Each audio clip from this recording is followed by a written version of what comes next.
Welcome one, welcome all. Thanks for tuning into the Politics of Cinema, the place where cinema and politics go hand in hand. My name is Aaron Spears. And my name is Isaac Miller, and we are going year by year through the 1960s as we track one of the great transition eras in cinema and politics. For this episode, we are looking at 1969. Yes, we are moving. For this episode, we are looking at 1967. We are closing in on the end of the decade here. We're getting there. Finally getting together, think it's so good now. That people are finally getting together, think it's wonderful now. Smoke all 7 filter cigarettes. You'll find some too strong, some too light. Only thing the gambler needs is a suitcase and trouble. Stole love of man. He worked in a mine, Lord. The Beach Boys in person will be at the Fairgrounds Coliseum Wednesday.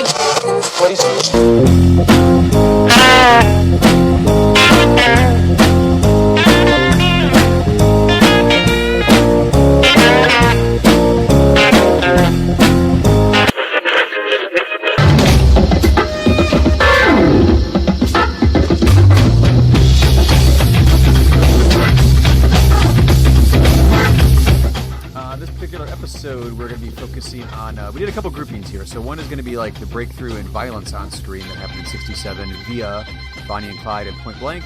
And we haven't really looked in on the war genre.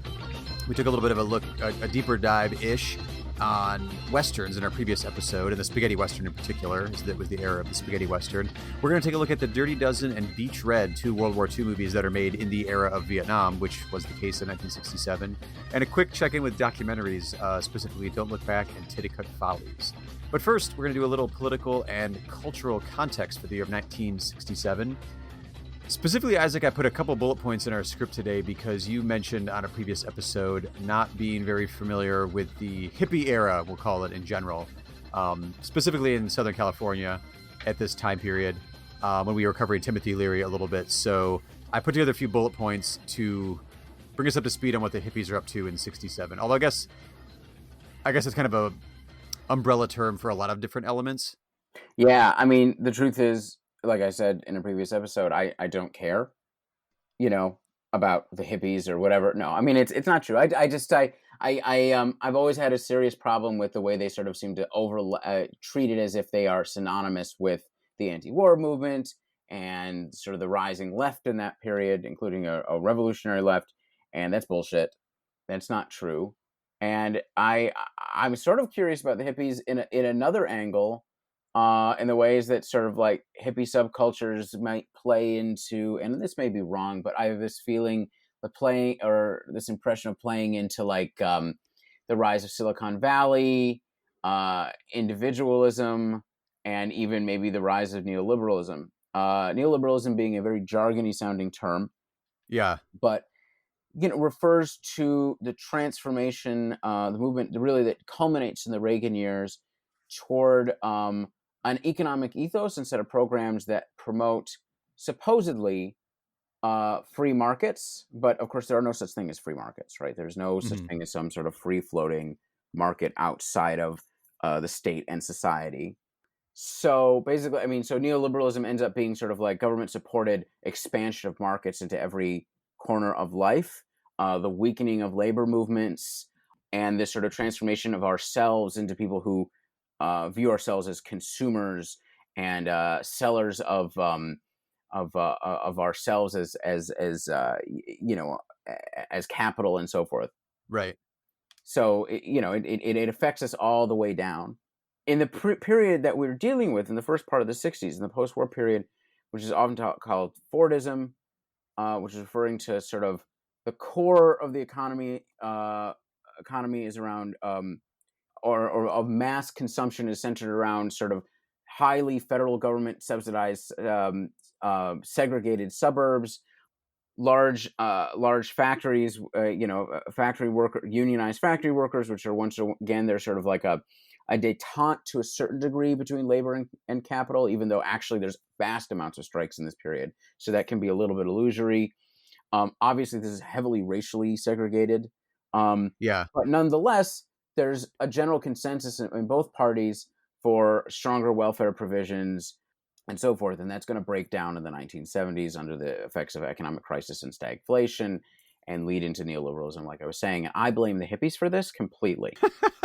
That's so funny to me, because like I never would have thought to draw a line from like the hippie ethos to like Silicon Valley to Reagan, like through everything that you just drew a line through. Because to me, especially in this particular time period, it's like suspicion of the government, rejecting consumerism, generally opposed to the Vietnam War, a focus on art and music, shitloads of poetry. It's the little bit of a leftover beatnik vibe going on in San Francisco at this point in time. Obviously, like there's some communal living. There's like the whole idea of ecological awareness, like all of that. None of that stuff sounds like, like a Silicon Valley rake. Well, maybe Silicon Valley lip service, but that doesn't sound to me at all like a neoliberal Reagan agenda whatsoever. Well, to be absolutely, but I see what you mean. To be absolutely clear, I'm being totally unfair. I've heavily a little cynical, but I've heavily under researched this intentionally, and yeah, I'm kind of joking, but only kind of. Well, so 67 is one of those watershed moments. So I put a couple bullet points in, because one, in January, again, though we're recording from Cleveland, so I don't picture an outdoor event in Cleveland being very pleasant in January. But in January in San Francisco, 67, they had the Human Bee In, which I can already hear you rolling your eyes at that terminology. 30,000 people got together in San Francisco for this Human Bee In, which generally the way it was reported on in the mainstream media, that introduced the idea of psychedelic, or the word psychedelic, kind of out to the suburbs, as it were, out to like, the white squares in suburbia. This is where Timothy Leary spoke. They did the turn on, tune in, drop out speech. Again, it was focused on personal empowerment, higher consciousness, lots of acid, lots of the aids of psychedelic drugs to expand your mind, baby. And, push things in more of a dropout. Don't go get a job at like your dad's factory or get a cubicle job somewhere. Don't be a square, get in touch with like the earth, be-ins, love-ins, all that kind of stuff, which was a precursor then to the Summer of Love, which was 1967, all over the Haight-Ashbury area in San Francisco, which some of the numbers for that go up to like 100,000 people converging. That was the time period when you said your dad was living in that area? Yeah. Yeah. I think he was there. Was he there in 60? Yeah, he might've been there in 67. Yeah. He was living there. He had a roommate, he was still good friends with, who, I think, God, what did he work for? Like the Wall Street Journal, some business thing. And so people thought they were narcs. Well, that sounds like some of the shitty movies I watched from this year that all dealt with the hippie era. I mean, they were, for the record, my dad was not a narc. Okay. No. Of course not. All these years later, clearing the record. It was though. I was interested to do a little bit more research on, which I did a long time ago. It was organized by the Council, which sounds very like Illuminati conspiratorial, or like the group in the Parallax View, the Council. But the Council organized it, and it's gonna have echoes through the way that Woodstock would be organized a year or two later. They got together and they were assisted with the free clinic. They organized housing, food, sanitation, music, arts, all kinds of things. They organized coordination with local churches, other social groups, because they saw there was an influx of people coming in for this particular summer. So it was organized-ish, I guess, there too. But it was also a lot of community organizing too, which I thought was kind of an interesting aspect to it. So not exactly a neoliberal agenda just yet. I'm just messing with them. But yeah, I mean, it is what it was. It was the Summer of Love. It was covered widely by the media. It became its own thing. It went out through films, went out mostly through music of the time period, and TV and news coverage as well. Obviously, this also is a year where it kicks off the Yippies, Youth International Party, which is sort of an outgrowth of this whole ethos of the hippies in general. The Diggers are around San Francisco at this point in time. They were doing their Digger bread, which they were baking daily and taking out to distribute, free of charge to those who needed food. And also doing their street theater performances, things like that. And since we did mention Timothy Leary on the previous episode, we just put out there that like, he was arrested in 66. He was arrested multiple times for varying degrees of like, we found a joint on you, or, you're passing out LSD. He was out of prison though at this point in 67. And he was actually doing a college tour, doing a multimedia performance, which I would love to have seen. Like I'm just picturing like a really weird Timothy Leary TED talk right now, called The Death of the Mind, that was attempting to artistically replicate the LSD experience for anybody who attended this performance on campus. So I would imagine that got quite a crowd at certain college campuses. Yeah, look, this stuff it sounds fun. That sounded so dismissive. I'm having fun being dismissive. I don't mean to, I enjoy traveling into uncharted territory. Into the inner reaches of your mind. But yeah, so there was the hippie update. So that's what was going on pre-Summer of Love and then during Summer of Love, specifically in that area. But also, there was all kinds of little, like my mom's even talked about, she was living in a town in like central Michigan at the time when Woodstock happened. Somebody, in her area at the local park, they organized their own version of Woodstock with just local bands, playing their music, doing a lot of cover stuff. So like this kind of, I don't know, that feeling in the zeitgeist there, like it was permeating out to people, and they were organizing their own little mini. I'm sure there were many little like Summers of Love or be-ins or love-ins happening all over the country, probably around college campuses for the most part. I mean, fair enough. Yeah. God, I really am just being mean about this, aren't I? Like, it's fine. awful. I'll be the resident hippie. You can be the resident get off my lawn. Please don't put me. So this is the problem: is that you're also trapped into like a highly reactionary space, right? When you're just sort of like, oh, the hippies. Yeah, right. What's the alternative? I don't want to be square. Right. Well, but meanwhile, there's also quite a lot else going on. There is, including a vast amount of civil unrest. The urban rebellions that started with Watts and earlier in the decade have not let up. They are Black urban rebellions. They have continued. So this is the long, hot summer of 1967. There are 159 communities in which there are, quote, race riots, according to the Kerner Commission. And that includes in Detroit, where 43 people were killed, 467 were injured, 7,200 were arrested, and 2,000 buildings were burned. And as we know from our own time and our own period, when you have this level of rioting and this level of rebellion, you know that there is something fundamentally wrong with your society. You think? Perhaps. So but at this point in time, too, they could be like, oh, but we just passed the Civil Rights Act a couple years ago, and there's all this progress being made. And yeah, but the cops are still beating you, and you're still in segregated inner city zones, which are being knocked down, for roadways, and Whitey's on the moon. I'm sort of badly quoting Gil Scott-Heron there. Oh yeah. But yeah, so this is, the intensity of these rebellions is not letting up. There's a police riot, also something very familiar at the moment. Students at Texas South University confront the cops, 400 arrested, one cop dies, and we have a KKK update. There are multiple bombings in Jackson, Mississippi alone, including the residence of a Methodist activist and a synagogue. And another residence. Well, the synagogue was also a residence for, I'm sorry, I don't know religions that well, for a rabbi. Yes, for a rabbi. Okay, thank you. I want to make sure the terminology is right. Yeah. Yeah, I know. I wanted to throw the KKK update in here because given recent events in 2020, I was like, you know what? The Klan was around in the 60s. What were they up to? We missed the date when like the Spike Lee documentary, 4 Little Girls, about that church bombing that killed 4 little girls. That was a couple years previous, but I was like, the Klan is still active in this time period. And I was kind of wondering if I checked on what the Klan was up to in 67, given the fact that there were all of these urban uprisings and quote race riots going on. It seems like it doesn't seem like there is. Some of the unrest right now is providing cover for white supremacists to go out and shoot people and kill people in the streets in 2020. And I was like, that had to have been going on in 1967 as well. And it turns out, yeah, it was.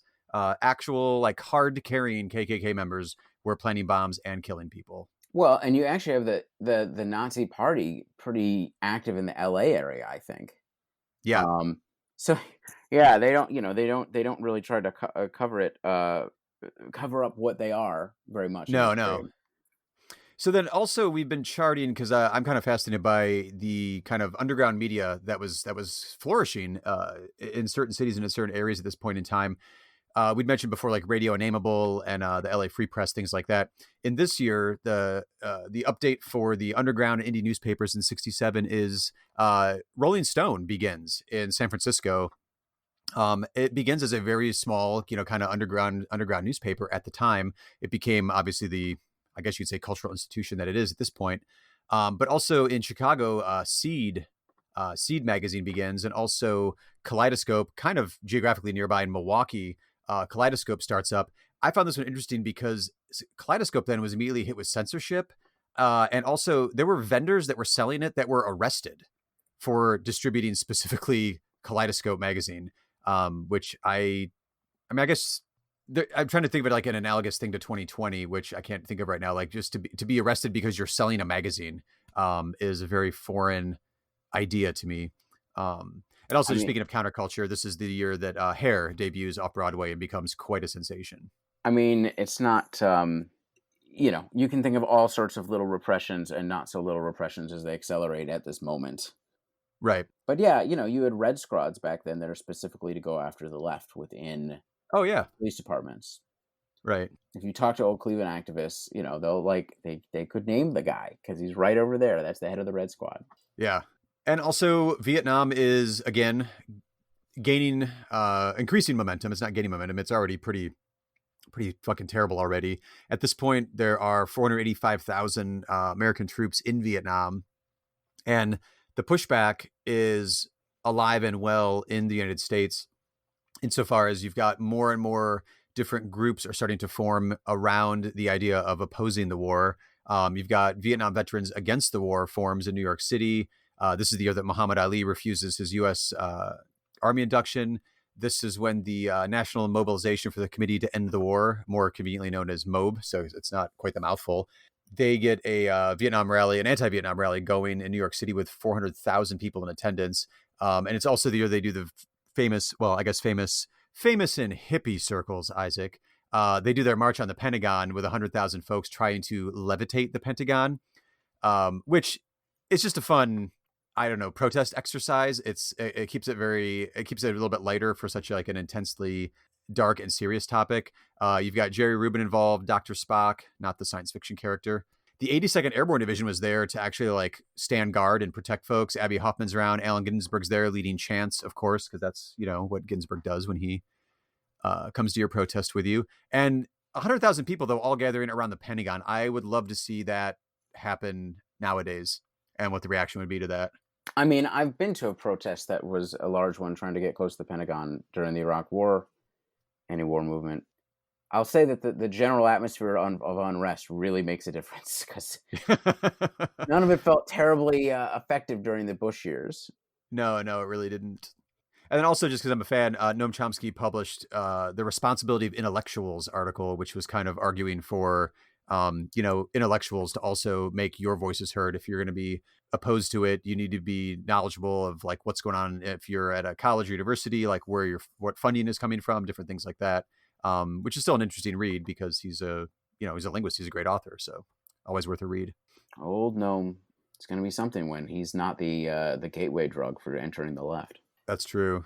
At the same time, but very related to all this, the Black Panthers entered the California State Assembly armed. Bobby Seale and 5 others were arrested. The armed Black Panthers in the streets will eventually lead to the NRA supporting gun control in California. Wait. The NRA supports gun control? When they're armed Black Marxists, yes. Oh, okay, yes. For some people. Yes, for some people. The image of them going to the state assembly in California that popped in my head recently just because we had the idiotic Michigan militia protests where they went into the state capitol armed because they didn't want to do the right thing and protect other people from an active pandemic in their state. and the world. I don't remember seeing anybody arrested, even though they were armed and actively storming the state assembly. But like you said, different color skin, I guess. So different rules. Yep. Oh, and we forgot to mention, this is the Martin Luther King Jr.'s Beyond Vietnam speech is 1967. Yeah. If you have never listened to Martin Luther King's Beyond Vietnam speech, it is a beautiful summation of the interconnections between militarism, capitalism, and racism. It's a really powerful speech. There is at the outset a very obvious and almost facile connection between the war in Vietnam and the struggle I and others have been waging in America, of a society gone mad on war. And I knew that America would never invest the necessary funds or energies in rehabilitation of its poor so long as adventures like Vietnam continue to draw men and skills and money like some demonic destructive suction tube. And you may not know it, my friends, but it is estimated that we spend $500,000 to kill each enemy soldier, while we spend only $53 for each person classified as poor. And much of that $53 goes for salaries to people who are not poor. As we were saying, the Civil Rights Act was passed. There's all of the urban uprisings and, quote, race riots going on across America. It's also the year that the first African-American justice is appointed to the Supreme Court, Thurgood Marshall, who is part of the winning side of the Brown versus Board of Education decision that was argued in front of the Supreme Court. So, you want to have some positive news in there once in a while with the...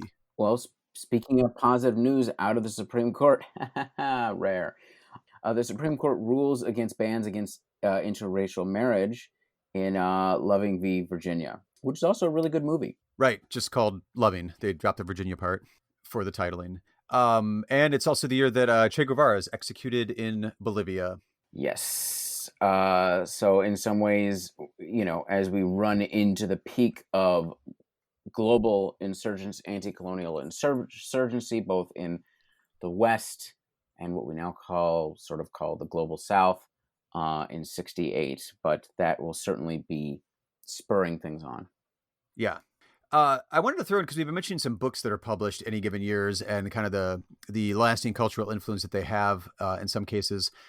I don't know how much huge lasting cultural influence this has besides like literature majors in college who are also into drugs and alcohol. Hunter S. Thompson publishes Hell's Angels, the strange, terrible saga of the outlaw motorcycle gangs. I've never read that one, although I've read a bunch of Thompson over the years. If I had the free time, I would be interested to get a copy of this and flip through it, just because watching these fucking biker movies, it's all Nazis. Yeah, they're all Nazis. All Nazis. And I'd be really interested in Hunter Thompson's, kind of gonzo journalism style analysis. I don't know if it's analysis, thoughts, incoherent as they are sometimes, on the Hell's Angels. So anyway, that's published this year. So he couldn't be more right into the zeitgeist with, a book on the Hell's Angels in 1967. Yeah, no, I mean, I've been watching some of these motorcycle movies too.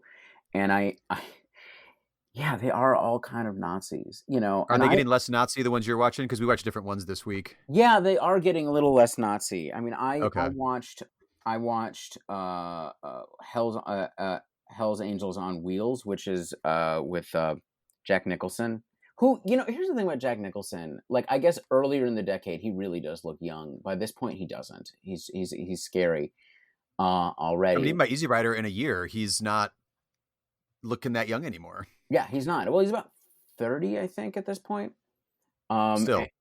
And yeah, so, but part of it is I keep referring to him as kid in the movie. Anyway, but this is, like, unlike, let's say, the Wild Angels, where it's like they are unvarnished as Nazis and there's no, whatever. Now they're more sort of romantic counterculture Outlaws.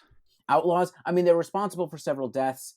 It's clear that there's something wrong here, but it is sort of like, it's like the tragic ends. Why couldn't they just have, pulled back from their counterculture lives?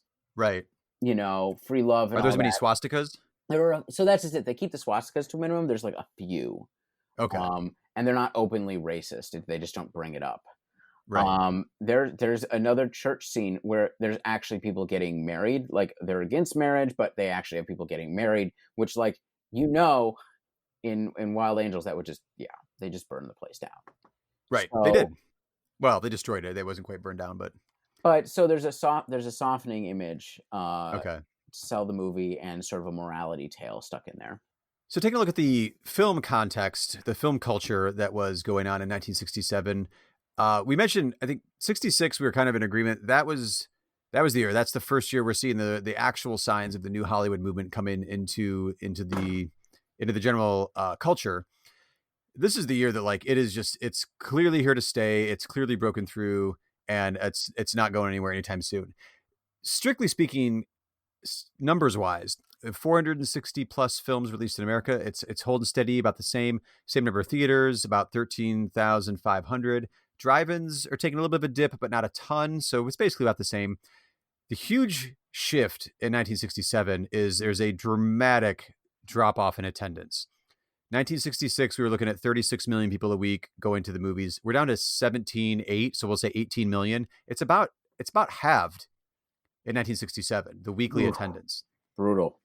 Now, that's a statistic that, like, it's kind of an average, I think, throughout the whole course of the year. But either way, like, that is significant.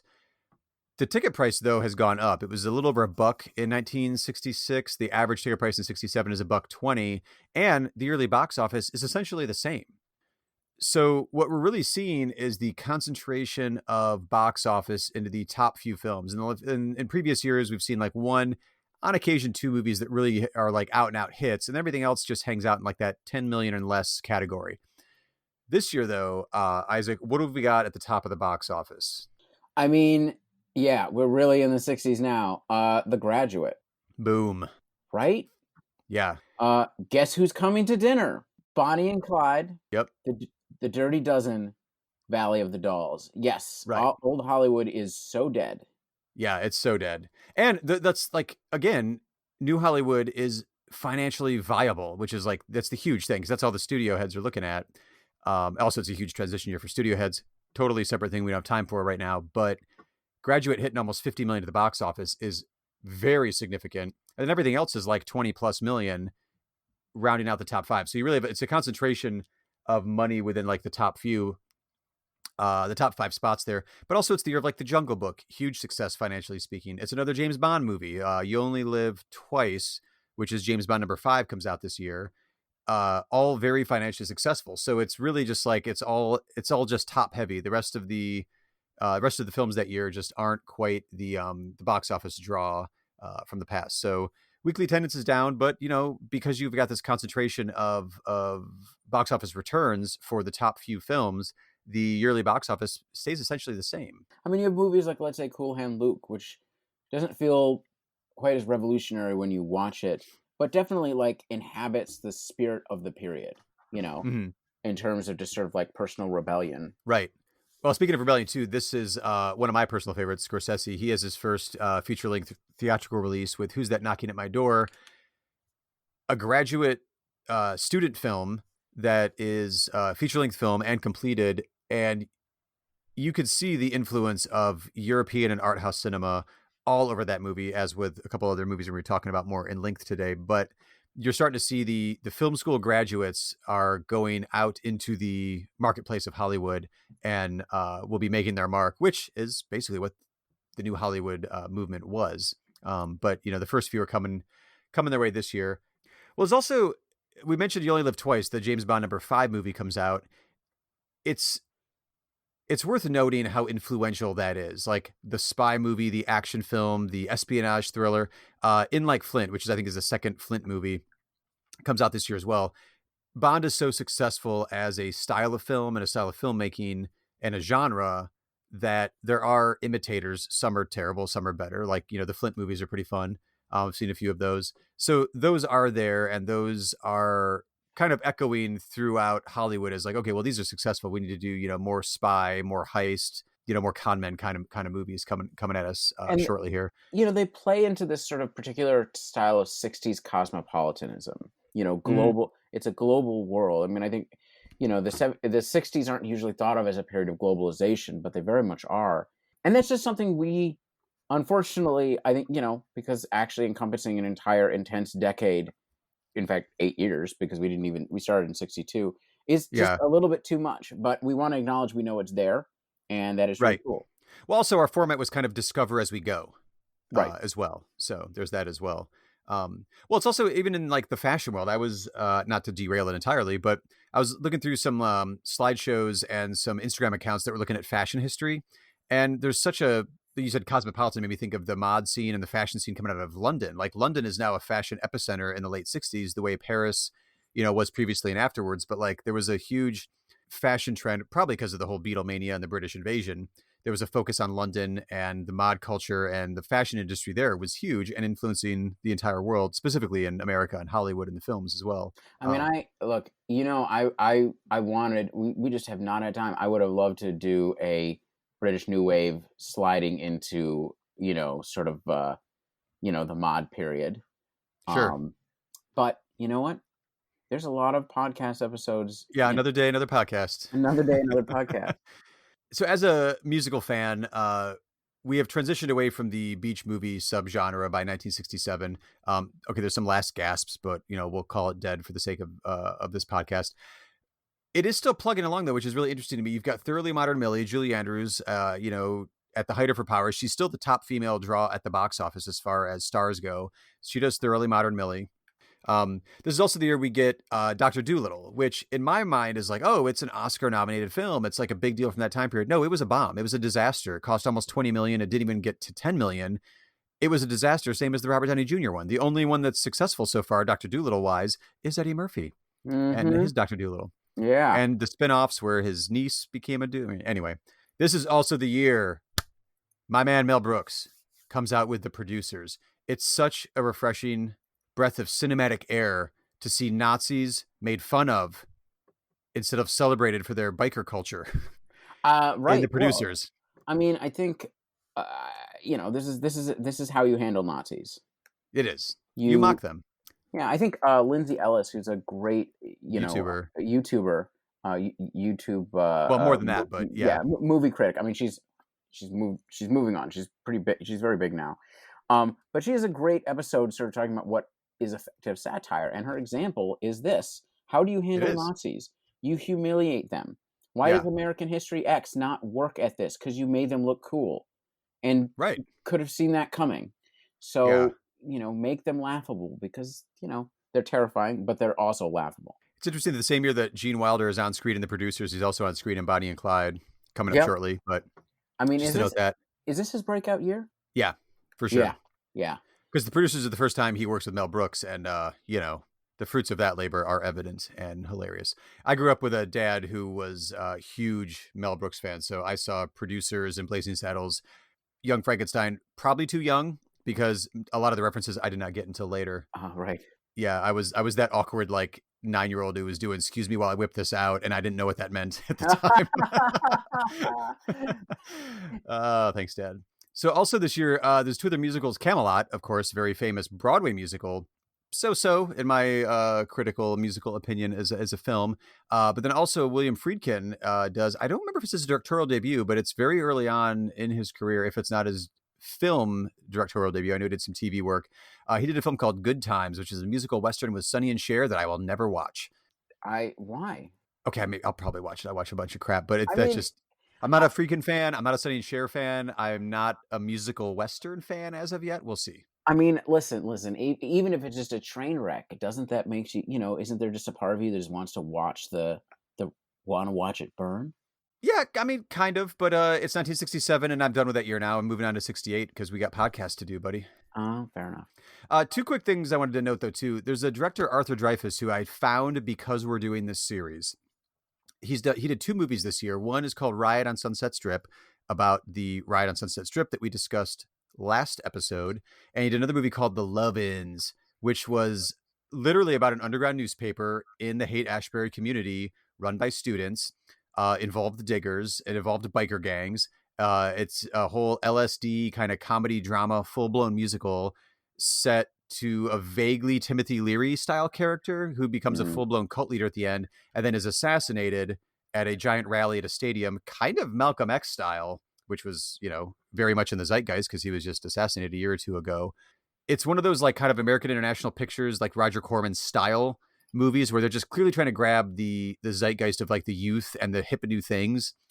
In both movies, though, this entire subculture of like of beatniks, of surf music, of LSD culture, of hippies, of everything completely condemned by the end, as if Dreyfuss is making these movies as if like the production code is still in effect and he has to condemn all of his characters because he captures it.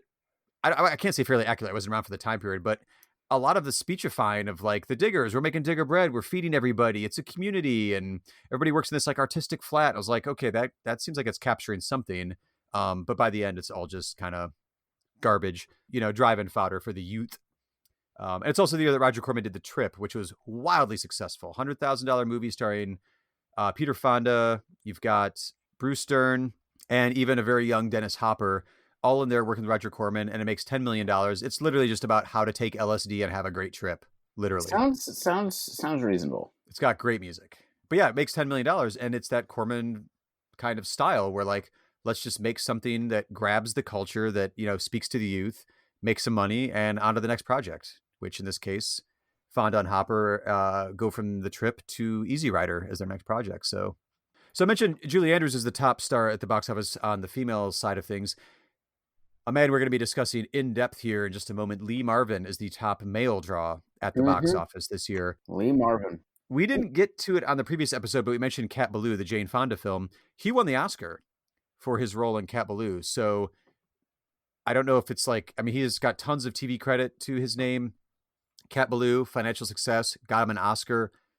Seems like it's peak Lee Marvin in 67 for us. Yeah, I think so. I love Lee Marvin. I think he's basically my favorite film tough guy.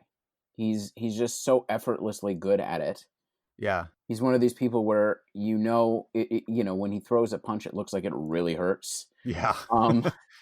But he also he has this. He basically looks like a statue.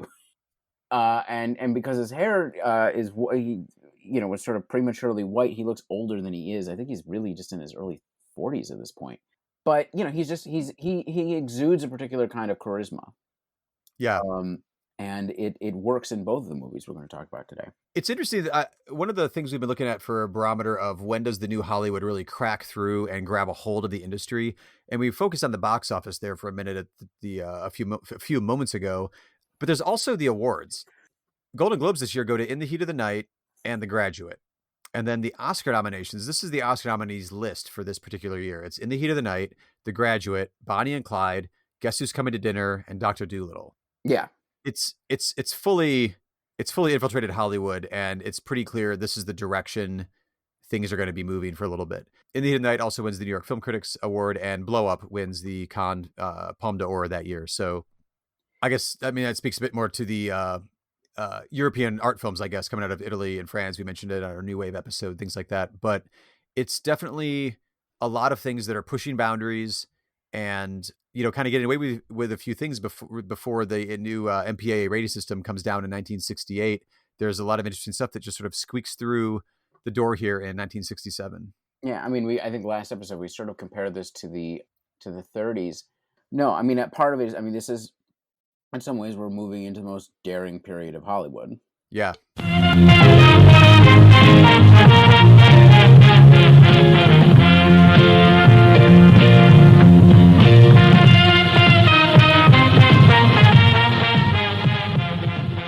All right, so up first in our feature presentation on this particular episode, we're doing combos here. So we're going to do a combo of Bonnie and Clyde and Point Blank. Starting off with Bonnie and Clyde, for those who are unaware of Bonnie and Clyde, it's a Bonnie Parker falls in love with an ex-con named Clyde Barrow, and together they start a violent crime spree through the country, stealing cars, robbing banks. Their paths crossed like two hot wires. They roared off on what might easily have been a wild, romantic lark. But almost before they knew it, with the giggles still in their ears, they had bloodied up 4 states.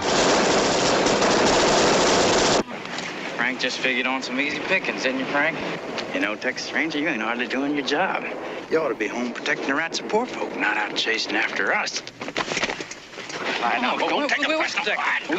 What do you want to do with him, then? Hang him. I don't know. Take his picture.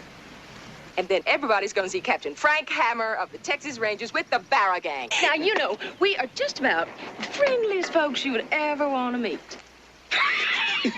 Hey, Buck. Yeah? Get the Kodak. Doggies! Hold it. That's Bonnie, Faye Dunaway.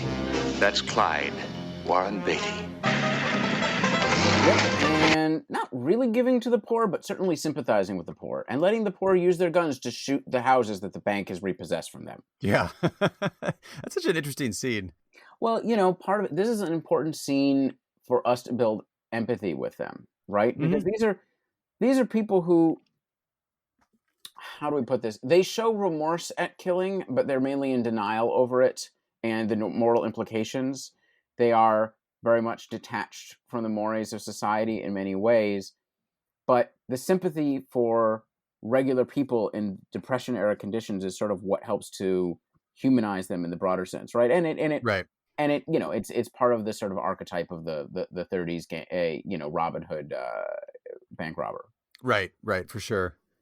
I did want to point out, kind of starting off our conversation on Bonnie and Clyde. Well, one, I could talk for hours on Bonnie and Clyde, but the poster and the trailer for this movie I find to be really, really interesting. The poster and the tagline for it was "They're young, they're in love, and they rob banks," which at basically any point in time, I can imagine that's going to appeal to a certain youth demographic, if not just a certain, you know, fuck the big banks demographic, which is a huge portion of people out there. But they even use that very specifically in the trailer too, where the trailer is this old Hollywood style trailer where there'd be like a wipe across the screen of text. You'd see it in a lot of like old, like Vincent Price horror films, even the thrills, the chills, you know, it's like a wipe from left to right that like puts the text on the screen there. And they do this to show those particular words in the trailer. And it even starts off as like, oh, it's like if you did not know what Bonnie and Clyde is, you don't know who they are. The trailer starts off, the original trailer starts off almost like a love story. It's like a meet cute, like it happened one night, Claudette Colbert kind of Clark Gable style. And then it turns into what it is. You get some Foggy Mountain Breakdown, you get some gunfire, you get some cars running down dirt roads, and you get some, you know, bank robbing. So it felt very interesting to me that it's definitely appealing to the young, but it's definitely also not pushing that it's a 30s gangster movie. It's trying to capture that youth, you know, young and in love kind of excitement. Well, you know, this is what's sort of interesting. I think to a lesser extent, Cool Hand Luke is doing the same thing in the same year, a little bit. Mm-hmm. In that Cool Hand Luke is taking an old school sort of 30s prison movie and infusing it with sort of the spirit of youth rebellion and sort of anti-authority attitudes. I mean, Paul Newman is, you know, actually an old Hollywood star in a lot of ways, but he works. Yeah. You know, like he can cross over and will more. But in this case, yeah, I mean, in a lot of ways, when I saw, full disclosure, I'd only seen parts of Bonnie and Clyde before this. Oh, really? Yeah, no, I'd never seen the whole thing. All right. I will turn in my podcast card. No. I just want to know the context. That's all. Yeah. No, well, but it's one of those ones, right? Like it's one of those movies. And so part of it is when I'm watching this, I saw it almost completely allegorically. Not because I think it actually is allegorical. It is. It's just you can just feel the, you know, it's not just that they're trying to connect with that, but it is utterly infused with the journey of youth rebellion and counterculture, right? Right. And in fact, I mentioned Hell's Angels on Wheels with Jack Nicholson, which is a far, far inferior film. Yeah. And but I feel there's certain parallels, because at a certain level, both films deal in a particular morality tale of you've abandoned sort of straight normal society, right? You've embraced this alternative society, this alternative way of life outside of the norm, and rejected openly. And there is that same sense of sort of wild abandon. But in both films, you want back in at a certain point, and there isn't really a way back. Okay, And yeah, I see what you mean. There's a mild morality tale in both of them. Bonnie and Clyde is just like a way better movie. I mean, and there's a lot more going on than just that. Yeah. It's interesting too, because going with just like kind of the rebellion aspect to it, that feeling was clearly there in the 60s. We've been kind of charting why based on what's going on in society and what the youth feel maybe their place within that society is. Especially youth at a certain point in 1967 are going to recognize, oh, if I'm of a certain age, there's a very good chance I'm going to be sent over to Vietnam to die. So there's a little bit of like there's a helplessness feeling there, because you can see a very once you have to register for the draft, there's limited options to what your future might be, because there's this thing hanging over your head. And for them coming of age in the 30s during the Great Depression, during the Dust Bowl, that perfectly translates, because like what future is there for you? Fuck it, let's just rob banks. Let's just go ahead and be outlaws. Like what possible other future do they have waiting for you? I mean, the start of the movie itself, literally the first scene is Faye Dunaway as Bonnie, naked in her room and in her place of boredom, just like, she has to go to her job as being a waitress, which she clearly doesn't like. She just doesn't have anything to do. Nothing is there. Nothing is exciting her. And then literally, Clyde Barrow is right out front trying to steal her mom's car. Oh, there's a bit of excitement, and she's immediately attached to it. I think it's really fascinating to me, because the way that these characters end up coming across to the audience, to us as viewers, I was interpreted as like they have like a cling chemistry to each other. And I think this is speaking to the acting skill of Faye Dunaway and Warren Beatty, because it doesn't really apply to other characters within the movie. They cling to each other in a very intense way. Right. That flirting that starts with them in that the first few scenes, like the movie literally starts with the start of their relationship and ends with their death. So like we only get to see them as characters together. Like they begin and they end for us together with each other. They clearly, this is going to get into one of the points of discussion, I think, within the themes of this film, but each one clearly needs each other. And I think you would interpret their chemistry and their energy as like fuck energy, because like they're clearly attracted to each other, but sex is immediately within the first 3 scenes taken out of the equation. He's like, I ain't no lover boy. If that's all you're looking for, that's not me. But then the future that he promises her is this, I don't know. It's a little pie in the sky where he's talking about like, dresses we're going to get, and like, you should be staying at these fancy hotels.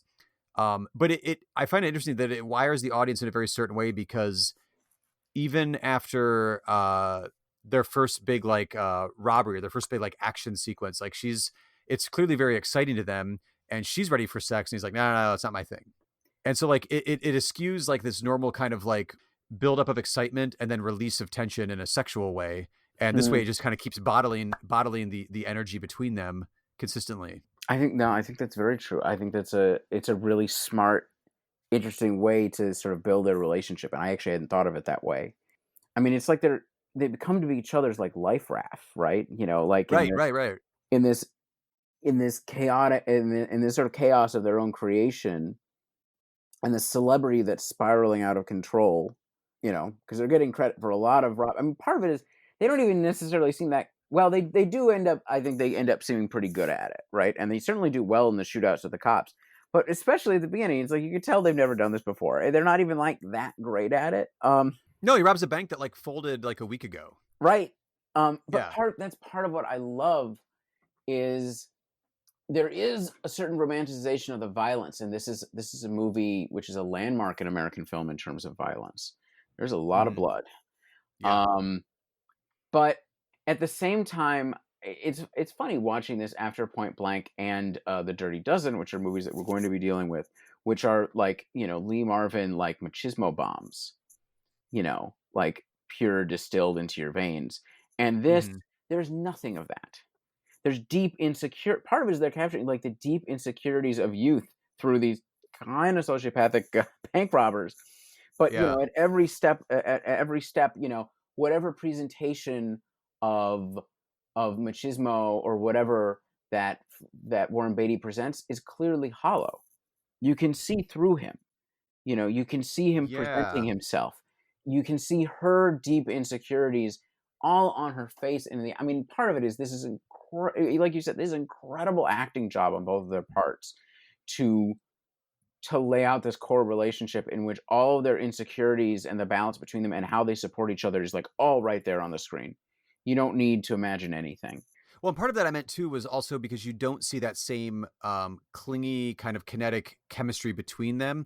You don't see that transferred outwards. And there is like a part of it is the screenwriters, David Newman and Robert Benton, they wrote it as a script for Francois Truffaut or Jean-Luc Godard because they were obsessed with the French New Wave. There was like a menage a trois three-way thing in the script that was dumped, which I think you get a hint at when they're in a hotel room with CW when they pick him up. And there's Bonnie kind of like flirting with Clyde, kind of maybe trying to initiate sex with him, but he's passed out, you think. And you see CW in a deep focus shot in the back on a couch. And then Bonnie gives up, she lays down, and then Warren Beatty's Clyde character, he like opens his eyes like, oh, you know, I was awake the whole time.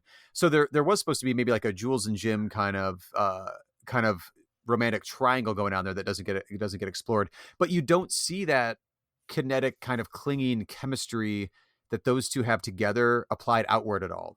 No. There's a different kind of brotherly chemistry between Gene Hackman and Warren Beatty as the Barrow brothers. But that's why I'm saying I feel like that really shows the acting chops that we're getting with Beatty and Dunaway, because it's not just like that's the thing they exude all the time. It's clearly focused on just each other. Right. Speaking of macho posturing, I mean, the Barrow brothers are amazing. Oh, yeah. They are absolutely amazing. But even there, the insecurities come through with both of them. Right. And with both of them, and, you know, this is right after Clyde has killed his first man, which, you know, he explains it, you know, it's like his brother is there to say, you know, you didn't have a choice. You didn't have a choice, right? Right. You know, it's like yeah. They both know that there's a turning point. Is it true that he didn't have a choice? No, I think No. you know, he flinched. Yeah. He freaked out under pressure, and he shot someone who he didn't need to, who was on the outside of a car, who never could have gotten to him. Right. So, you know, but here they are sort of like covering up each other's insecurities as criminals, which they both are. Right. And I just find that really interesting. I mean, if anything, I don't want to call it a deconstruction, but in a certain sense, it is like a deconstruction of sort of a tough guy, or an exploration of the tough guy, of the tough guy kind of facade mythos or whatever. there. Yeah. Well, since we're focusing between this one and Point Blank, kind of specifically on violence and not doing a deep dive again, like Bonnie and Clyde, that could be its own podcast, you know, minute by minute watching Bonnie and Clyde, doing podcasts for a year or something. There's so much here. I mean, I think, you know, we should also talk about Faye Dunaway and, you know, both her sexuality in this film. So we've already been talking about that. Part of it is, I mean, if anything, she's the one who sort of represents the counterculture narrative in this, or the counterculture, like, you went and joined the counterculture, you went and became a hippie, whatever, and there's really no going back, because she leaves her home like that. She leaves her home like that. There's not a question. And in the 30s context that she's dealing with, it's a dead end where she's dealing with boys who just want to, you know, get under her skirt, and none of them respect her intelligence, which she's very intelligent, and none of them respect her as a person, and she's got a dead end waitressing job, and she's done with it. And the first second, it's like, there's no question. And this is where sort of the manic energy of this sort of counterculture that you can actually see in your biker films comes through, right? Yeah. Where there's no question. There's never a moment in those opening parts of the film where I feel like there's real regret for just like abandoning her old life. But as things go on, she does in some way want a sort of normative family life, and we see that, right, as you sort of start to run out. So the morality tale, weirdly enough, I think plays into the female character's arc the most. And when she, you know, they end up having a picnic with her family, which is like a great scene, because the family completely embraces these bank robbers. That's part of it, is like bank robbing, bloody bank robbing is completely normalized in this film. There are people who don't like them, there are people who don't, but her family is just like, oh, that's fine. You know, they're playing with the kids, and you can see her locked out of that experience because they will always be on the run, and there isn't a way out of being out on the run. And she like, I'd like to live by my mother again, and her mother is just like, you're never going to live near me again. Like, it's just not possible. And I think the way that she does that, I didn't think about it as sort of like a particular sort of gendered narrative until now. And I think that's partially because of how well Faye Dunaway does with it. Oh yeah. Well, part of that reunion scene is so at the beginning of the movie, she has this intense desire for like, she wants excitement. She wants something to help define her life that isn't just staying in this horribly depressed economic situation in her hometown, working at, like you said, dead end job. This is the middle of the depression. Shit's terrible. And there's no future to anything for her. And so, you know, when she hops on with Clyde, they start flirting. It's clear right away, like, okay, this is, there's chemistry here. This is working. There's excitement. And then I think it's very specific that 2/3 of the way through the movie, she ends up like, I got to see my mom again. I want to see my family. And she does feel a connection because what has this new life given her? Like, there is some excitement there, but like, where is it going? And once they get to like past that kind of honeymoon phase of like, where is this going? She starts thinking about like, oh, my roots, whatever I'm doing. And then you're like you said, that ship has sailed. You can't do what you've been doing and then also go have what you want to have. Also, it's not clear to me that either her or Clyde really want it. Maybe it's more of like an expectation, or I don't know what else to wish for.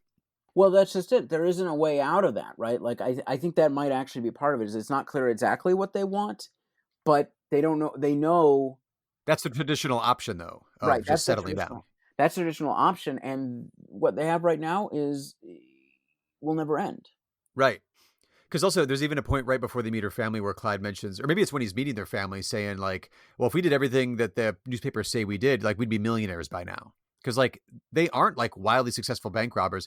Also, you may be able to speak more to this, Isaac. Like, at that point in time during the Great Depression, like, if you're robbing a bank, like, you're not getting hundreds of thousands of dollars. Also, the banks that they're robbing throughout like kind of the Midwest and the South, they're not hitting up like the main bank in like Houston, Texas. These are the ones that you see in the movie are pretty much just like outskirt, you know, small town banks. They're getting small town banks. I don't know, you know, how much cash any of these banks would have on hand. I do not know. I admit, I do not know the political economy of the banking system in the 1930s, South and West, as well as I would like to, though it certainly fits with the traditionally highly dispersed banking system of the United States, with many, many small country banks creating a lot of general problems.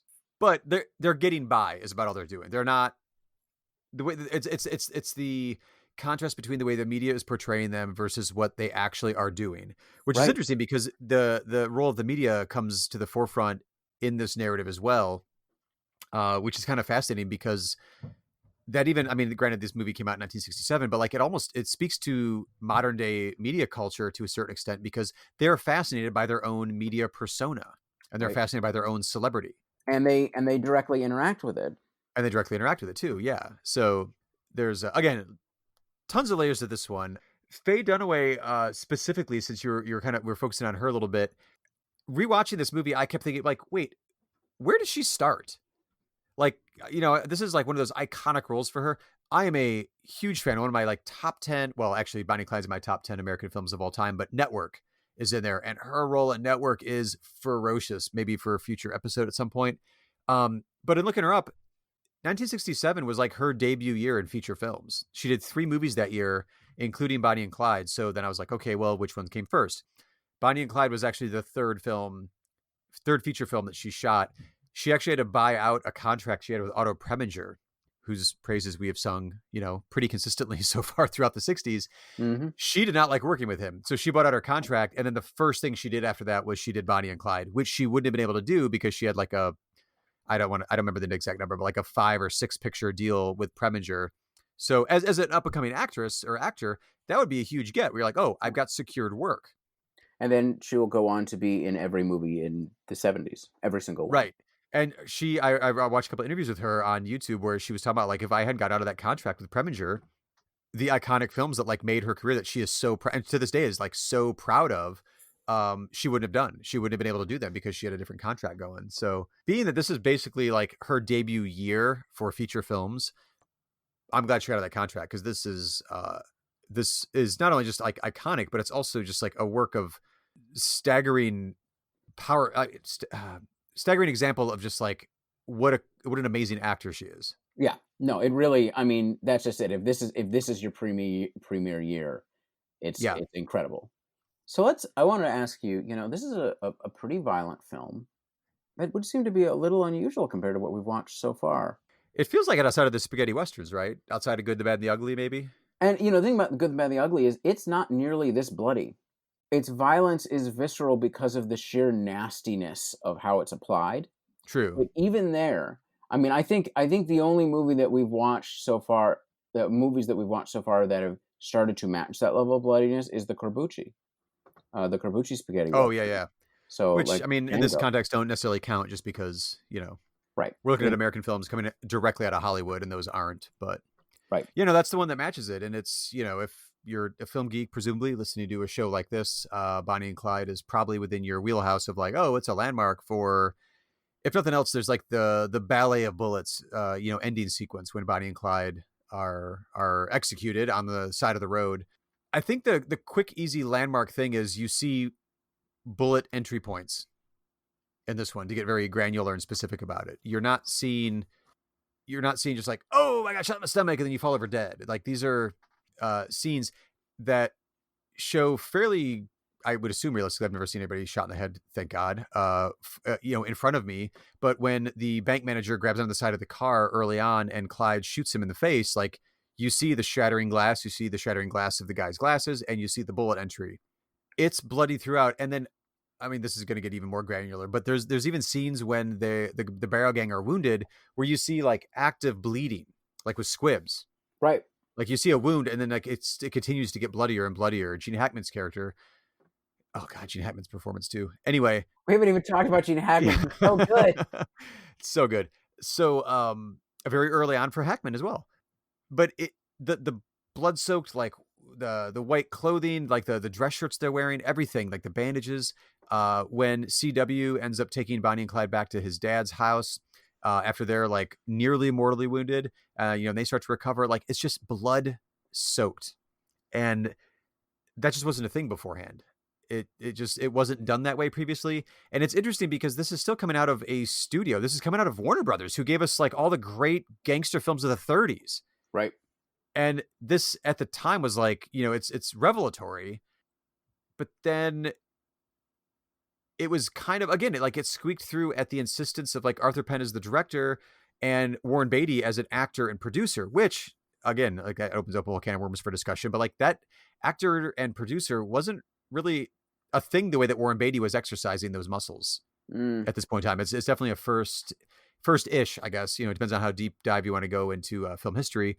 You can go back to like Mary Pickford and some other stuff, but the way that he was doing it to really push the envelope and say like, oh no, we need to do it this way. We need to really push this. And the way that again, like I mentioned with the screenwriters and the director, like this was a full like French New Wave inspired script up through production, up through execution of that story on set each day as well. Did you have anything else? Like, did you have anything with the violence that stood out to you, especially like if you're watching it for a first time now, all the way through? I mean, I think that the difference for me is because I've been watching from 62 onwards straight through. Yeah. It's shocking then. Like I get a little bit of what it would have felt like to see that for the first time because I've not been watching movies where they get to that level. And suddenly there it is. And of course the ending is still spoilers. I mean, no kidding. The ending is still shocking, right? Like it's still like, holy shit ending. And it's actually pretty good. It's pretty good squibs even for today. I mean, 70s squibs can be real rough. They just don't seem to care, and they seem to actually put some effort into it. Right. I mean, it's not quite like at the Herschel Gordon Lewis level of like reveling in the gore that we got with like Blood Feast, a few years earlier or anything. But this also broke through in a mainstream way that I think. Well, we have to bring it up. Vietnam is in people's living rooms on their TV, not necessarily as bloody as this, right? But the daily reminders of body counts and reporting from Vietnam, and also people's real lives are affected by Vietnam, either people not returning from Vietnam or veterans that are returning from Vietnam. There's enough veterans already coming back from Vietnam, as mentioned at the top of the show, that there's veterans groups that are organizing to end the war in Vietnam. Yes. I mean, this is so, yeah. Yeah.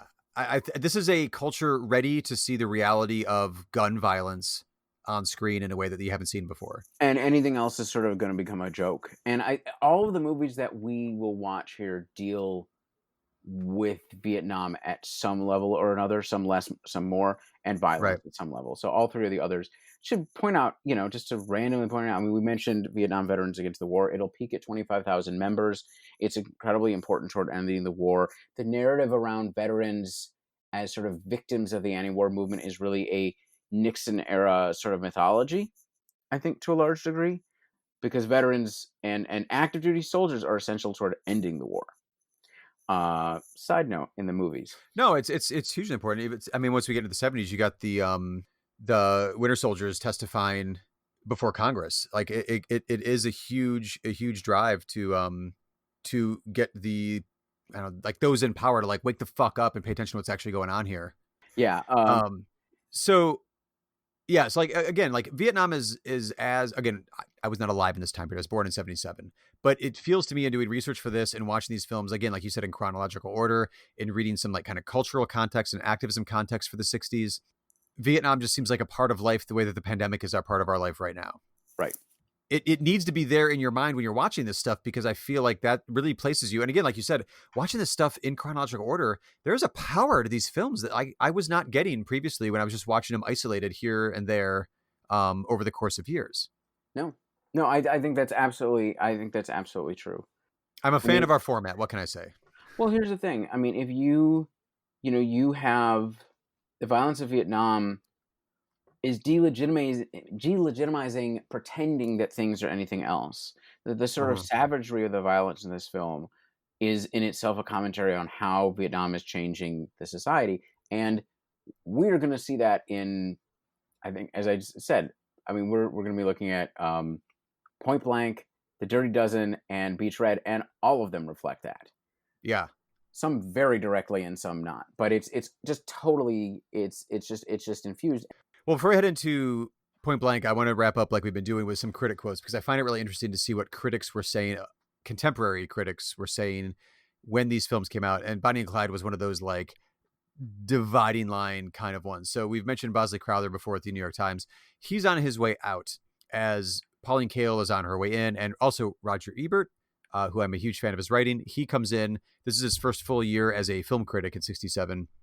A little bit in 1966, but first full year in Chicago as a film critic. And so we're going to be quoting him a little bit throughout this episode. But Pauline Kael was a huge fan, and she even ended up getting a cover story in Time magazine on, the new Hollywood and the way violence is being used in these films.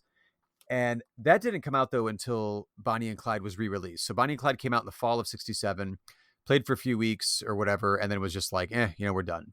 So at that point in time, Bosley Crowther at the New York Times wrote, "It is a cheap piece of bald-faced slapstick comedy that treats the hideous depredations of the sleazy, moronic pair as though they were as full of fun and frolic as the jazz-age cut-ups in Thoroughly Modern Millie." Previous, earlier in the episode, we talked about the Julie Andrews musical from this year. So Crowther was not a fan. So then the film gets re-released in December as kind of critics were kind of warming up to it. The culture was like, wait, there's something going on here. And so it ends up getting re-released right before it gets a record number of Oscar nominations. I think it was like 10 or so. Ended up winning 2 or 3, I think. Pauline Kael's interpretation ended up being, suddenly in the last few years, our view of the world has gone, quote, beyond good taste. Tasteful suggestions of violence would at this point be more grotesque form of comedy than Bonnie and Clyde attempts, which I think speaks to the shock of Vietnam footage. Yeah. To a certain extent. I think that is... I mean, this is a thing. We've had this conversation multiple times throughout the years. I always throw in, dogs attacking people during the civil rights movement in there as well. But Vietnam, I think that is what she's talking about. Tasteful suggestions of violence at this point would be more grotesque form of comedy, which is wholly true. Yep. And Bonnie and Clyde just happened to, lightning in a bottle, capture that, also get a little bit of the zeitgeist. And thankfully, didn't have any sort of Nazi paraphernalia whatsoever near any scene in that movie. Which is I think is always a plus. It is a plus. It's no room for a debate there. So on to Point Blank, John Boorman's film starring Lee Marvin, also from 1967. After being double-crossed and left for dead, a mysterious man named Walker single-mindedly tries to retrieve the money that was stolen from him. And with that simple premise, we get the crisscross, flash black, flash forward, maybe dream sequence editing marvel that is Point Blank. Walker is an emotional and primitive man. Do you remember when we met? Suddenly, we were together. Lee Marvin is Walker, the hunter and the hunted.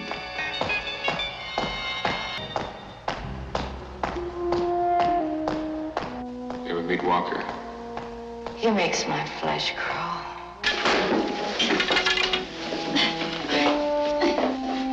What do you really want? I really want my money. I want my 93 grand. I want my money. I mean, I think this is... Listeners of this podcast will know that I'm a noir fan. And I think this is a masterpiece noir. And I think it's just a masterpiece of filmmaking.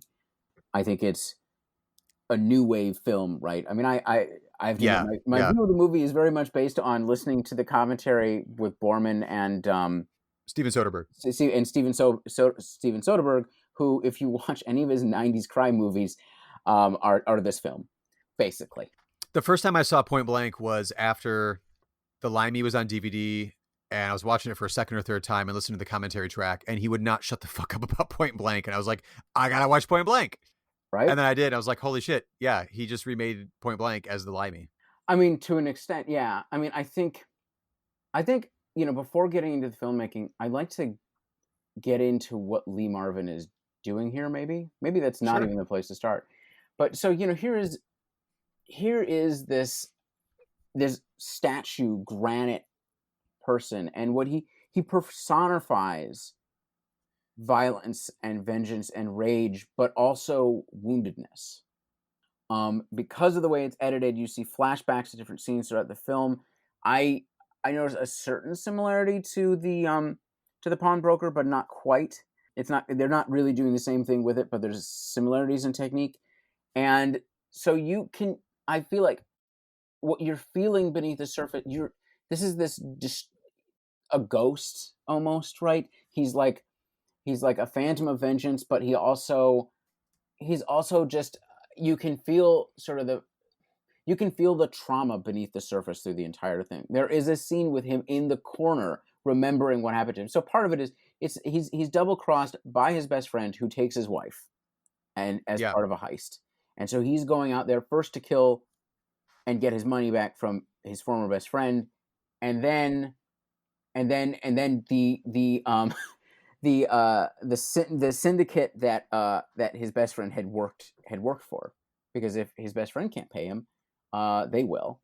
Right. Which I think is interesting and captures another side of the 60s that we haven't dealt with much, and I want to talk about that more. But just his performance is, I think, an incredible piece of acting, in just the sheer lack of emoting and yet the power of it. That scene where he is just walking down a hallway. Oh yeah, the click click click of as he's walking. Yeah, I mean, you know, the sound is so important for everything in this movie. It's huge, yeah. But just the level of intensity that he is just radiating. I don't know if I'm even getting it across right. Well, it's we'd said, like, this is potentially Lee Marvin at the peak of his powers. Like, I mean, he's coming off, he's done a lot of like TV work. The year before, he won an Oscar for Cat Ballou, the Jane Fonda film.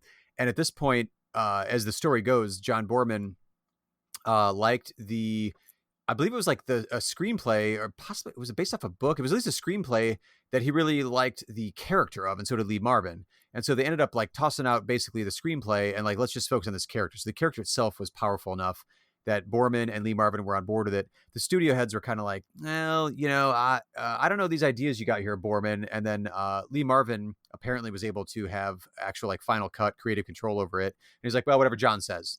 And so it was a remarkable use of actors' stature in the industry and power to just be like, I trust this guy, because it was a guy. And John Borman was then just allowed creative freedom. So this is the result of what you get when you allow creative people to have control over what they want to do. And I think at this point in Lee Marvin's career, he knows what he's capable of, and he knows maybe even what he wants to try.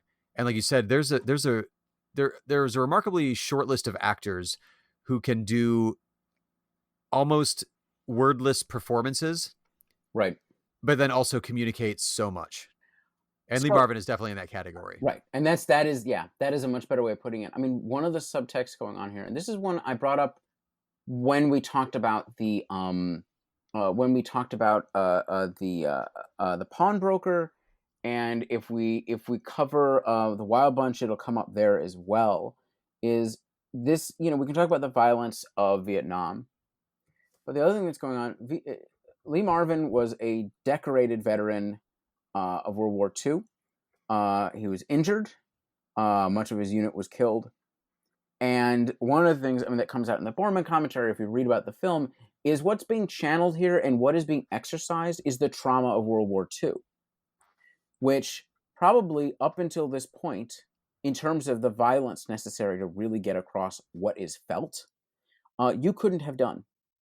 But I can believe it. When you look at this performance, you can feel that. You can feel the pain and rage that comes from that being directed both in his demeanor and his silence and when he's beating the hell out of people. Part of it is this is not a bloody movie like Bonnie and Clyde, but its violence is visceral in a way that you just have not seen before in a Hollywood film. Well, it's not as bloody as Bonnie and Clyde, but it's a painful experience of violence in this one.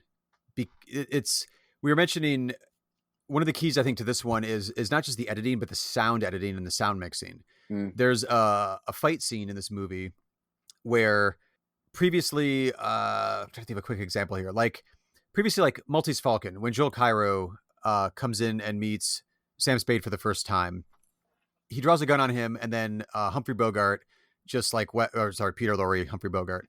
Peter Lorre draws a gun on him, and then Sam Spade, the Humphrey Bogart character, just like punches him once, and he's like knocked out and flopped on the couch, and like that's violence.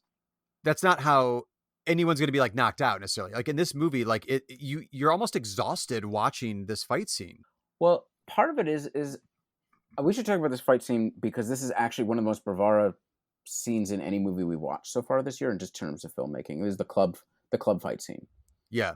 The use of music, the use of color is just astounding, actually. Right.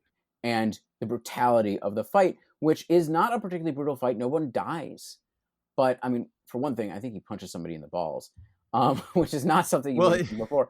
Well, that's that visceral, like, painfulness of it. Mainly if you're a guy watching it, I guess, in that particular punch. But the sound mixing and the way the punches land and just, like, the length of time. That's what I was kind of going for with the Maltese Falcon poor comparison of, like, how quick fight scenes used to be. Right. And, like, the length of time here. Like, I think it kind of hits a peak with, like, Mean Streets, when you've got, like, an 8-minute long pool hall fight scene with everybody involved. This one, though, like, you feel every punch in the way it lands because of the way the sound mixing is, but also because it's not just a couple punches and it's done. Like, it takes a minute.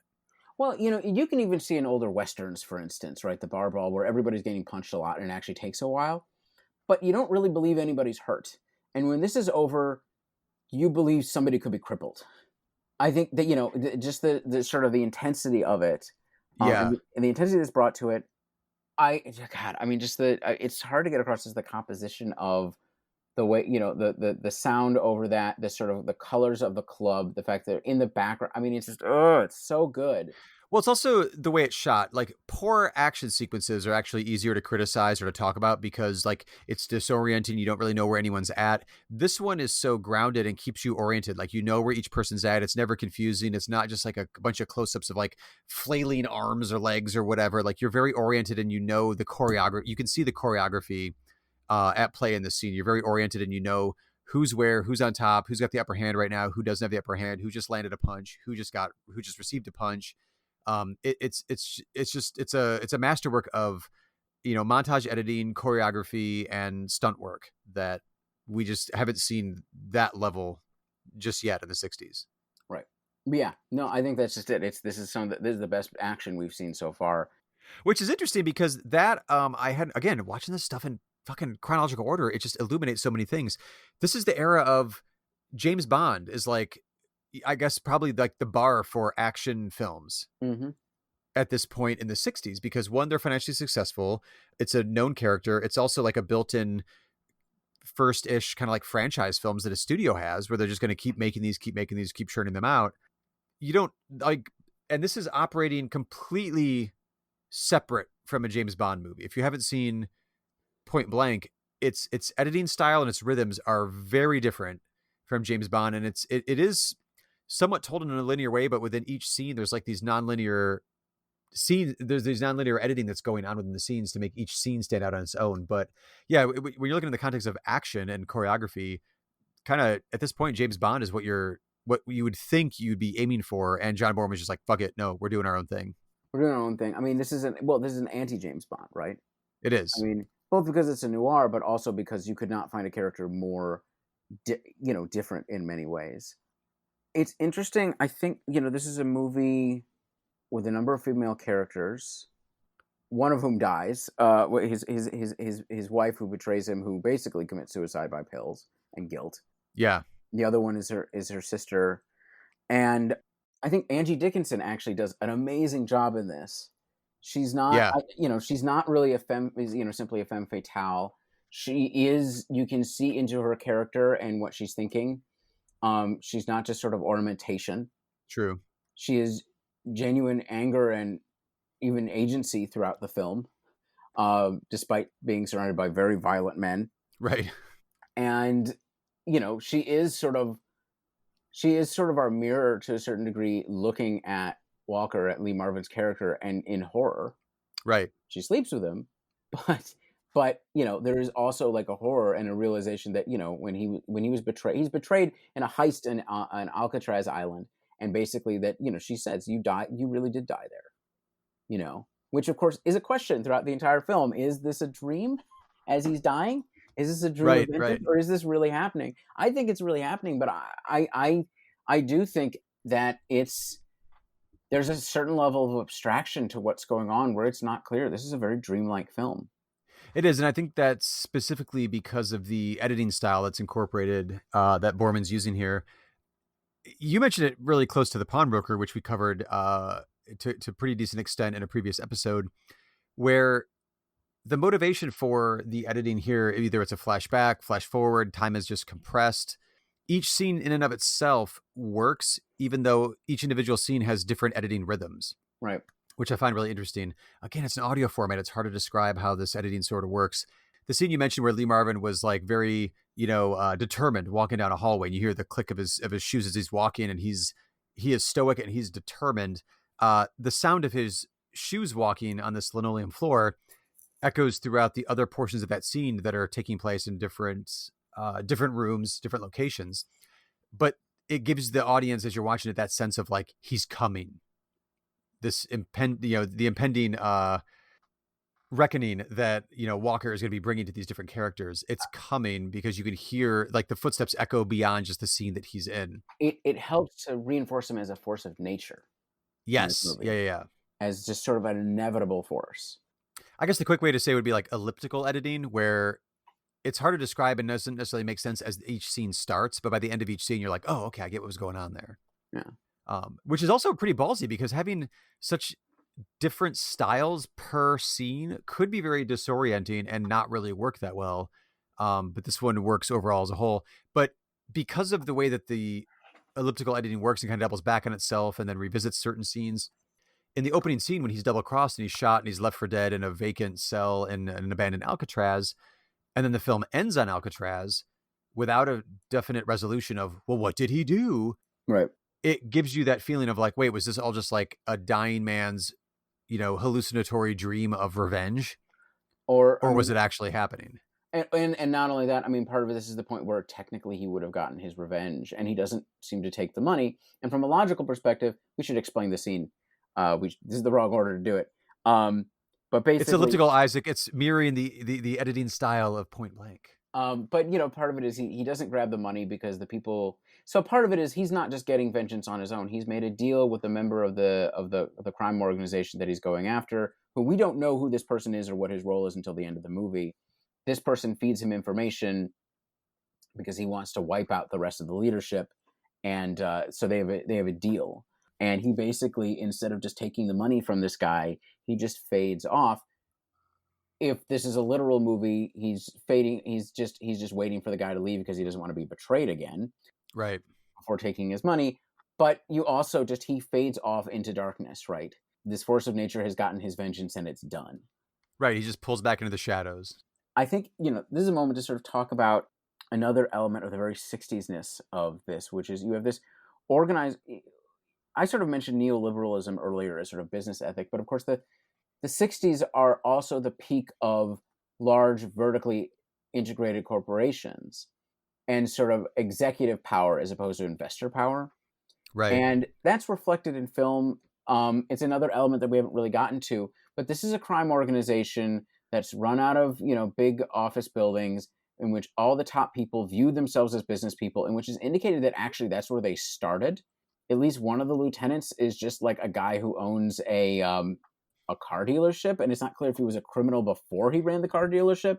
The rest, one of them was name checked as formerly an accountant. So it's like these are like low level business people who I guess decided to become criminals. Yeah.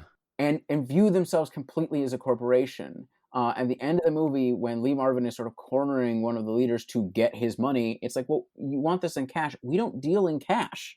This is too large an operation. I have $11 in my pocket. We don't deal in cash. This is all legitimate fronts or whatever, and they have like bank accounts. Like they don't need the cash-strapped gangster. Come on. I mean, it's like this is how real business works, right? Yeah. You don't understand. And so in a lot of ways, they're pretty soft and arrogant. And extremely. And think that Carol O'Connor character by the end, you're just like, yeah, that's a really fun. Actually, it's terrifying in a way, to read this film, because it's clearly there, just even in the text. Like it's not some like weird subtext that we're reading into it. Like no, it's there. It's in the dialogue. It's in the text. It's right there. You're like, yeah, what kind of menacing? Well, okay. Did you ever feel that Lee Marvin's character Walker like wasn't going to succeed? No, and I don't think that took away from the tension at all. But no, not whatsover. But I think like one, it's the power of Lee Marvin and his performance there, but also because like the gangsters in this movie, like you said, like they're presented about as much of a threat as an accountant. Right. They're just not even able to come close. The one guy, there's a hired gun who is a sharpshooter. He recognizes Lee Marvin as a professional and is saying, like, you'll never touch this guy. He's totally right. He's totally out of your pay grade. And Carol O'Connor basically like stiffs the guy on his pay, which is really stupid when you're dealing with a professional sharpshooter who just killed actually one of your partners, and who you probably maybe rely. They keep just saying, oh, this organization will deal with this. We're just too big for him to possibly handle. He just keeps walking into their buildings and just walking right past them, and ultimately the Carol O'Connor is actually shot by the same sharpshooter working for the third partner. But I mean, it's an interesting, like, what is the commentary here? Because part of it is like, yes, you could say organized crime is big business, right? And it's interesting because they don't go like your Godfather route. So like they may have started legitimate and become criminals. Yeah. As opposed to the other way around. But at the same time, it's not treating that as like a serious menace. Well, I mean, it is sort of a serious menace to society. We hear about the things that they've done. We've heard about the people they've victimized. Right. But not to Walker. But not to Walker. Not to Walker. No, that's interesting. So it's like the Wall Streetification of gangsters. Of organized crime, yeah. Which is interesting because as you go deeper into like the organized crime genre, even up to contemporary shit like The Wire, like the reach then is to go from street level gangsters to actual legitimate businessmen. But it's always portrayed as a risk because you might go soft. Right. Which is what ends up arguably happening here. But then you engage with these services of a classic hitman character to keep you protected because I can't be bothered with all this like street level thuggery at this point. I've got accounting to do, and I've got well, he's Carol O'Connor is complaining. I've been out of town, and nothing got done at the house, and the pool is ice cold. I was going to mention about the temperature of the pool. You're like, what kind of gangster is this? This is bullshit.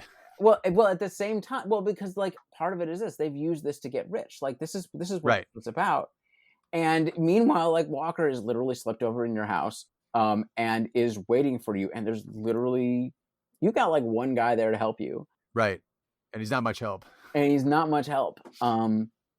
So I think, it's it's an interesting thing, and it's a touch of the 60s, which I think, you know, we're going to come back to the 60s again and again, and I would like to sort of get into that sort of globalized cosmopolitan 60s, but also the sense of big business in the period. Right. That's interesting because that'd be worth charting through the ages as well, because like that gets really interesting as the culture shifts. I didn't really necessarily want to get into because I don't have all the research in front of me, but at this point in time in Hollywood too, you've got a lot of international conglomerates and corporations buying up aspects of, or buying up portions, if not majority shares in studios. Because again, as we saw, like the audience is dipping, like people are like, oh shit, like what's going on here? The classically referenced like studio heads of like, you know, Jack Warner, Daryl Zanuck, Louis B. Mayer at MGM, like they're all aging out or dying. So like the dynasties that kind of like got the golden age going, it's all kind of like on shaky ground now. And this is when we ended up turning towards like, oh, well, studios could just be like a new revenue stream for, you know, whatever company can actually buy a majority share there. Yeah. Anyway, separate topic, but I never thought about it until watching it for this show, but like that might be partially reflected in the plot here in an interesting way. You know, and if they didn't mean it that way, you know, we'll just... Well, that's the glory of like when we pointed out with like the Corman stuff or Russ Meyer stuff or some of the beach movies, you're accidentally capturing what's just going on in the culture around you. Right. Sometimes. So wrapping up Point Blank, checking in, the critical reception for this was kind of interesting. Again, since Pauline Kael and Roger Ebert are kind of like on the rise at this point in time, I stuck with looking at them, and I knew Pauline Kael, if you read her full review, is not quite as enthusiastic as we are for Point Blank. But again, as a favorite critic of mine, I love reading her stuff because I won't necessarily agree with her. I mean, I will agree with her, but it's because that's why I love it, which is why she hates a certain movie. So her reaction to Point Blank was John Borman's virtuosity is the star here. I do partially agree. I also think Lee Marvin's an awesome, badass character in this movie. He's giving a subtle performance. Right. Because it could be like, again, comparing this to the Limey, Steven Soderbergh's film, and that one, Terrence Stamp is chewing some great scenery. Right. Not terribly subtle all the way through. He's subtle at times, but, you know, still. So John Borman's virtuosity is the star here. Intermittently dazzling, the film has more energy and invention than Borman seems to know what to do with. I think he knows exactly what to do with it in this one. But again, she's recognizing what's there that I love about it, that I think you love about it, but isn't quite as impressed as either one of us are with it.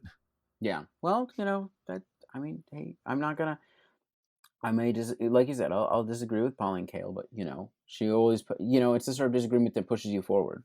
It's a good way to put it. Yeah. It's, just because you disagree doesn't mean that they're wrong either. It's like, oh, I disagree, but you're not wrong. That's why I love it.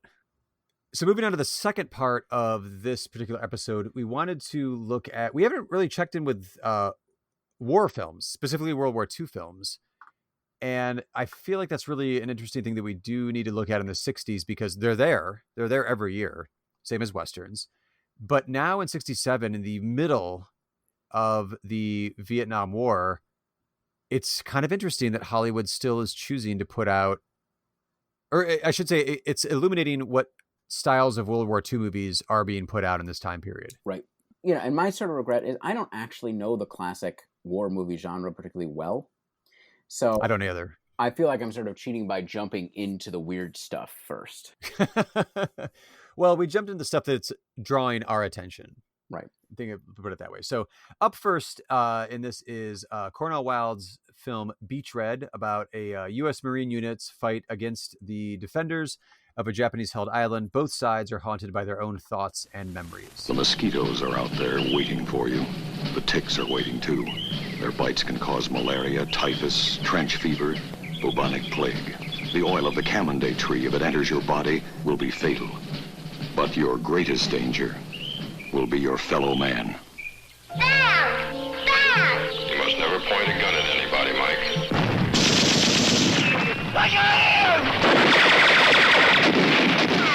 Oh, my God.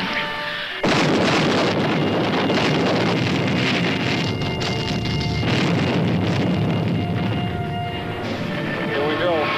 I could get killed today. Some of us put up a better front than others, but underneath, all of us, we're god-awful scared. I can't move. I can't move. Ah!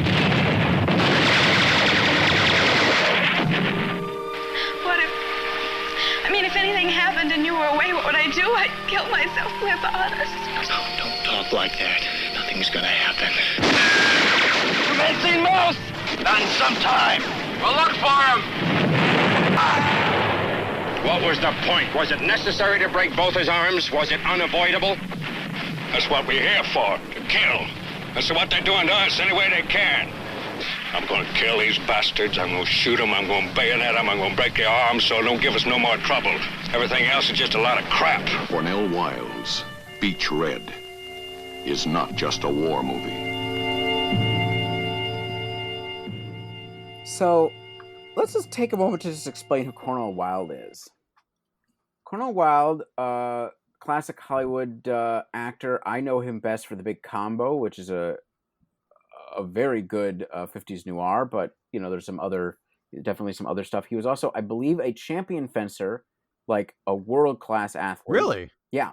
Okay. Well, so his previous movie to this had been The Naked Prey, which is a really interesting movie. Jungle picture, which is a genre in itself that would be racist by today's standards, but shot in South Africa. So by South African standards, humanizing enough for the black, quote, tribesmen chasing Cornell Wilde through the Serengeti or whatever, that it actually is pushing the limits in apartheid South Africa. It's one of these weird things where like a movie would both be sort of problematic by modern standards, but is also kind of anti-racist in its time period. And that stuff is very complicated. It's a movie I like a lot. Can you believe that he's a world-class athlete? Because he was like 50 when he made Naked Prey. And if you look at him, he was 50? Yes. Okay, I would not have guessed that at all. Yeah, world-class athlete for sure. Yeah, I know. He's in incredible shape. Yeah. Yeah, no, he's in his 50s with both of these movies. But I had not seen Beach Red before. I chose it because I also like his movie No Blades of Grass, which is a super weird environmental manifesto, I think you've told me. Yeah. It's practically a manifesto about the collapse of humanity in the face of ecological destruction in one of my favorite subgenres, which is 70s like ecological doom movies. Yeah. It's a weird movie. It basically works because of the audacity of it. Beach Red is sort of trying to do the same thing. It doesn't actually pull it off. No, not quite. Yeah, I knew it from The Big Combo and Naked Prey. I can't remember what film class I was in. Some history class at some point. I knew that because he got into directing and producing later in his career. Mm-hmm. Or not like, it wasn't like an initial thing like, I gotta direct. Like he was perfectly comfortable being a contract player and star and was great at it from everything I'd heard. The Big Combo was the first movie that he and I think it was his second wife, they started their own production company. Mm. And The Big Combo was their first film. And then, of course, Naked Prey I just knew because I followed the Criterion Collection. I was like, what is this? And then I saw trailers like, this looks nuts. I need to see this. So I too, I was pretty hyped when you were like, we got to do Beach Red. And I was like, Cornell Wilde, game on. And I don't know if it was just because I've been very enthusiastic and thrilled with some of our happy discoveries, like Nothing But a Man I didn't know of until we did research, and I was like, oh my god, this sounds right up our alley. And then I watched it and goes like, oh my god, this is like a forgotten masterpiece. Mm-hmm. I personally just set the bar really high, just knowing Cornell Wilde and his a little bit of his career. I was ready for another forgotten masterpiece, which unfortunately Beach Red isn't. I mean, it's part of it is this. It's very clearly about Vietnam. Very clearly. It's an attempt to both humanize both sides, like the Japanese. Basically, there's an editing style in which this is something that he does a lot in No Blades of Grass, and I think it actually is really interesting that where you both, once in a while, you'll see an edit where you see a vision of the future, usually how somebody dies, and then you have to wonder how they get to that point. And then they keep having visions of people's memories on both sides that humanize people throughout. But the problem is, it's just kind of hokey because it's just way too on the nose. It is, yeah. Well, so as we unpack this a little bit here, what were the first flags that went up to you? You're like, oh, this is actually, I mean, it's technically, and it is a World War II story. What gave you the Vietnam tingles? I mean, just sticking it in the Pacific means that you can have imagery that looks like it's out of Vietnam. I think you could just guess from the beginning, but as they get into the jungle and the fighting there's images that are like straight ripped from the headlines. And then part of it is also, Cornell Wilde's character is like an officer who is a lawyer in regular life. this is not a counterculture film in the way that almost any of our other ones, in the sense that your sort of upstanding middle-class professional citizen is the moral center of the film, but he is struggling with the morality of war as he watches some of his soldiers descend into barbarism and just, into killing for killing's sake. And he's struggling with that. That in itself is a major Vietnam theme. I could be very wrong. But I'm going to go out on a limb and say that your classic Hollywood World War II movies would not be working with that theme, and that this is a Vietnam theme. The ones I've seen do not. So again, it's not a genre that I'm proficient in, but I wasn't questioning your take on it. I did too, because like you said, the imagery, setting it just like the kind of jungle warfare and the plants and the physical environment that these soldiers are in on both sides looks like the footage that's coming back from Vietnam. And like I said, I think the main thematic thing is the element of killing and lack of viewing the enemy as human. Right. And the attempt to humanize, and you see a young soldier who's like a pastor's son who does, who falls into, multiple killings because he makes mistakes, basically. He moves too quickly. And at the end of the movie, if I'm getting all my characters right, which tells you a problem right there. It is, yeah. Basically he's lying injured, and there's a Japanese soldier lying injured, and they share water, and it's like he recognizes humanity. He overcomes the lust that's created by war. Yeah. The other thing, part of what sucked the dynamism out of this is the opening embarkment scene, where it's supposed to be they're like heavily under fire, but none of them seem to fall. And when they do, it's like old school Hollywood, just like they just fall over. When later, once they get into the jungle, there's actually a decent amount of blood when they get shot. And I don't understand why you would make those choices. Right. No, there's severed limbs. Like there's people walking around that have like lost an arm in battle. That it does get grisly at a few points. I think we should say too, this movie, if you watch this film, I think we just watched this on YouTube, didn't we? Or I watched it on YouTube. Yeah, it was on YouTube. I got it out of the library, but you can watch it on YouTube. The opening has to be 20, 25-ish minutes is the story structure for Saving Private Ryan. Yeah. You're watching them like the American side head into the beach and hit the beach, and then, wade through the water and eventually get up to the beach and then engage in warfare, et cetera, et cetera. It'd be shocking to hear that Steven Spielberg did not know about this movie or hadn't seen this movie. It's not the visceral rush that Saving Private Ryan is as far as an opening sequence, but there are parts of it, the lack of the reality of violence and war aside, there is something to the kind of procedural nature of this where like it takes a minute for the boats to get to point A, and then it takes a minute to go from point A to point B, walking through the water to get to, this field of battle. That said, it seems like it's being portrayed for thrills and the visceral action of war, but there's really boring stretches. Right. In this too. Like the pacing is just all kind of wacky in that first 25 minutes. Yeah, I had a lot of trouble even just getting through it. In terms of visuals, I think the scene that really stands out for me, along with sort of his editing tricks, but like I said, I think that works way better in No Blades of Grass. He also, like in No Blades of Grass, has it bookended by a folk song. Oh, nice. That is true in both movies. So he's got a thing he does. Yes. Sometimes it's more effective than other times. I dig it either way, because it's just just do it, man. Just do it. He's earnest. He's really earnest in what he's doing. Yeah. But there's a scene where the Japanese are counterattacking. Now, for some reason, they march onto the beach to then flank the American forces, but the American scouts have figured them out, and they've called in air support. And you have hundreds and hundreds and hundreds, maybe several thousand Japanese soldiers who are just massacred from the air on a beach. Right. And you see them running back and forth. That's that's something that both could have happened in World War II because the U.S. had a lot of air dominance. But that is also a very Vietnam image in which you're just slaughtering people from the air. Yeah. And that's I think a pretty impressive just visual scene. But that's kind of it. Well, I don't think we're entirely alone in our assessment of this one. So checking in with the film critic, Howard Thompson at the New York Times wrote about this movie when it came out. He praised the film generally speaking. He's like, oh, this is a really good film. He said it was a, quote, an admirable war movie that says a bit and suggests even more thanks to Cornell Wilde. Huh. That's a lot nicer than us. Well, again, it's not bad. And I don't know when I would get the time to do it. I wouldn't mind going back to revisit it again because I went into it with my own expectations. Because the way we've been kind of, like we said, we've been discovering as we go. And this seemed like we wanted to pair this with Dirty Dozen because we were like, oh, hey, there's a couple of World War II movies from this year. Let's take a look at what the state of World War II movies is, especially with this newfound freedom of what can be depicted on screen. What are we going to get in a World War II film? Also in the era of Vietnam. Again, like we said, Vietnam is a day-to-day thing. Anybody that's going to the movies to see Beach Red, Point Blank, Bonnie and Clyde, Dirty Dozen, anything from this particular calendar year, Vietnam is there as a day-to-day issue. Right. And it does. So yeah, now that my judgment is aside and I know what Beach Red is, I'd be interested to revisit it again to see if it holds true or if my own expectations kind of like pulled the movie down a little bit. Maybe we should just do a Cornell Wilde episode sometime. Maybe. He's a bit of a weirdo, but he has something to say. Yeah.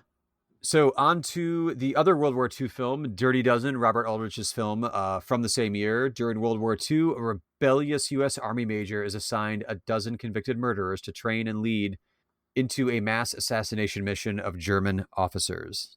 Major Reisman, you are ordered by Allied command to select 12 general prisoners convicted by courts-martial and sentenced to be executed or serve lengthy prison terms for murder, rape, robbery, and other crimes of violence. And you will deliver them secretly behind enemy lines in France to undertake a mission of sabotage that could change the course of the war. The 12 men will be known as the Dirty Dozen.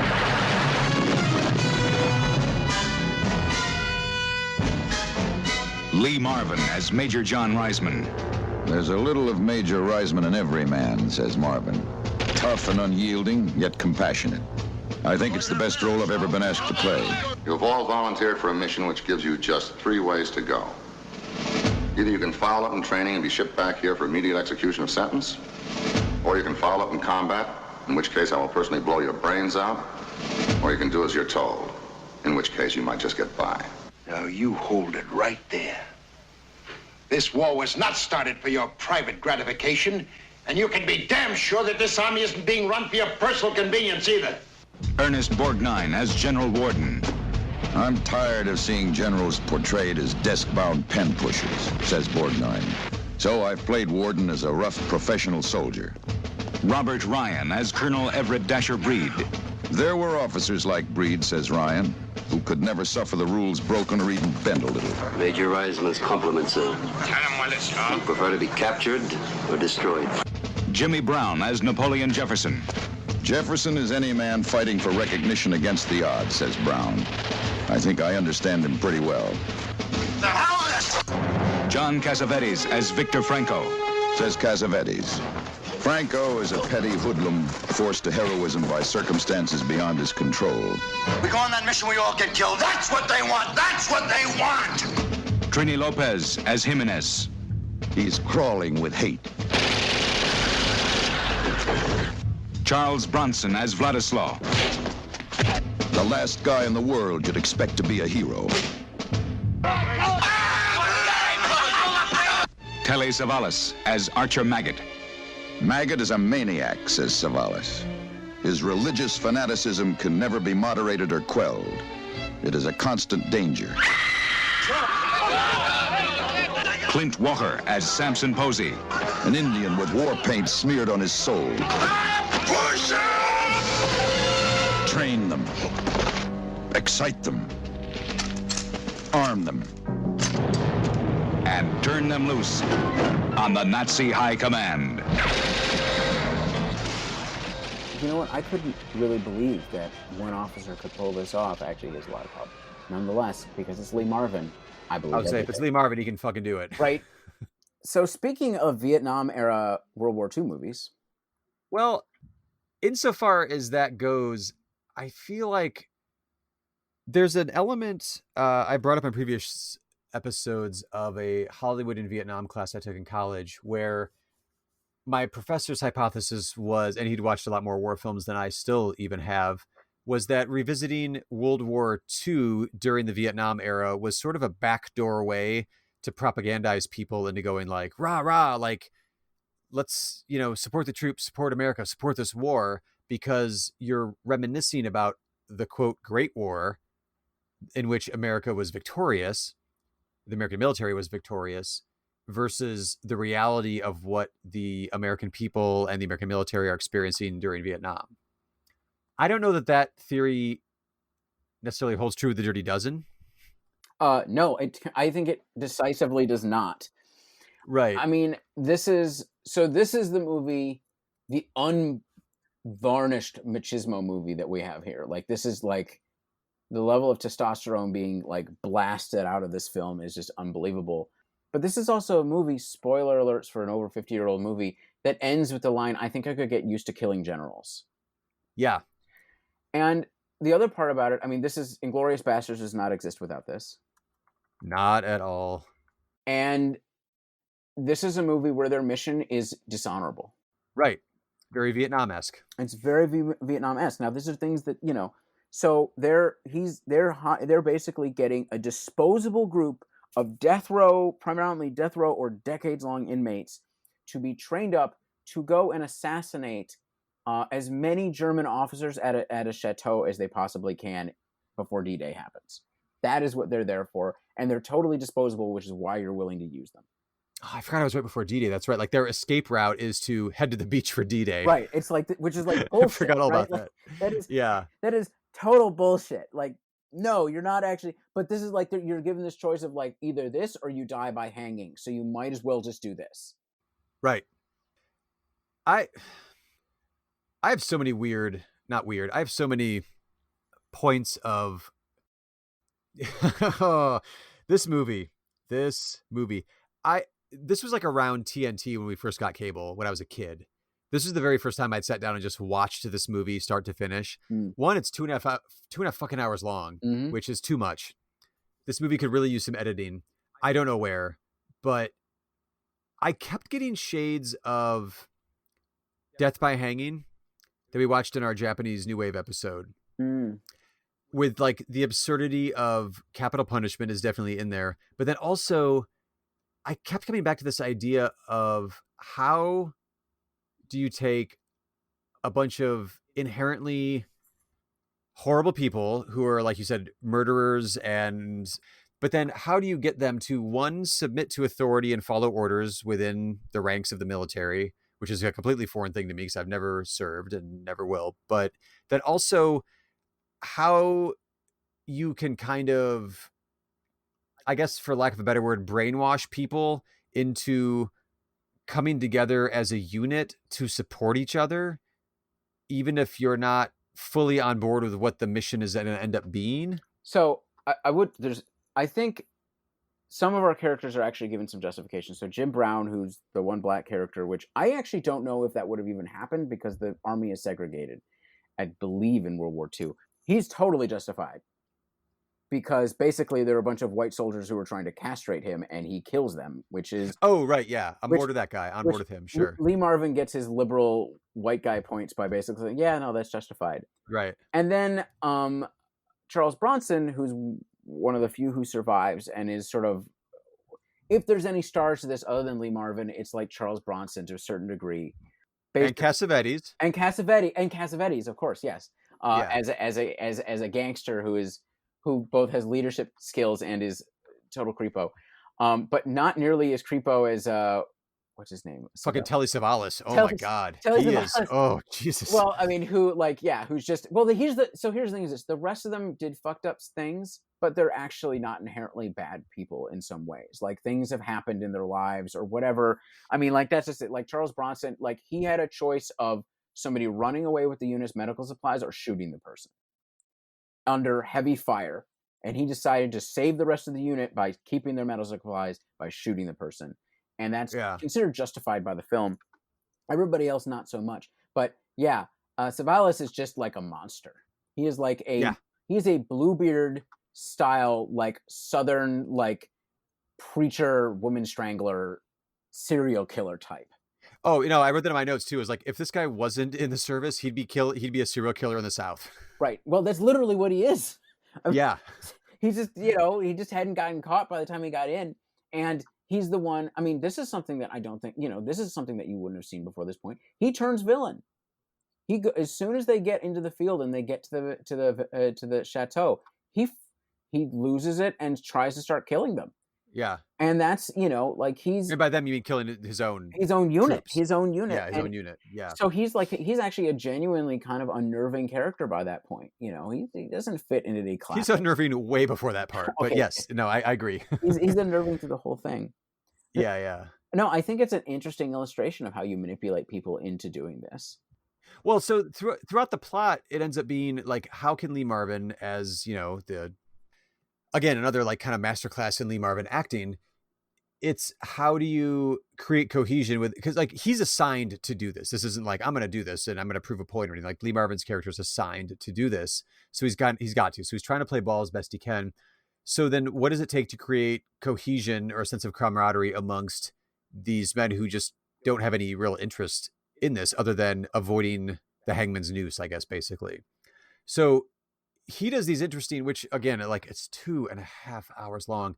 He spends over an hour kind of doing like creating dissent among the ranks of these 12 guys just to sort of see who will stand up against him. Yep. Which ends up being John Cassavetes' character in order to lead the pushback against him, which is technically what he wants to have them do.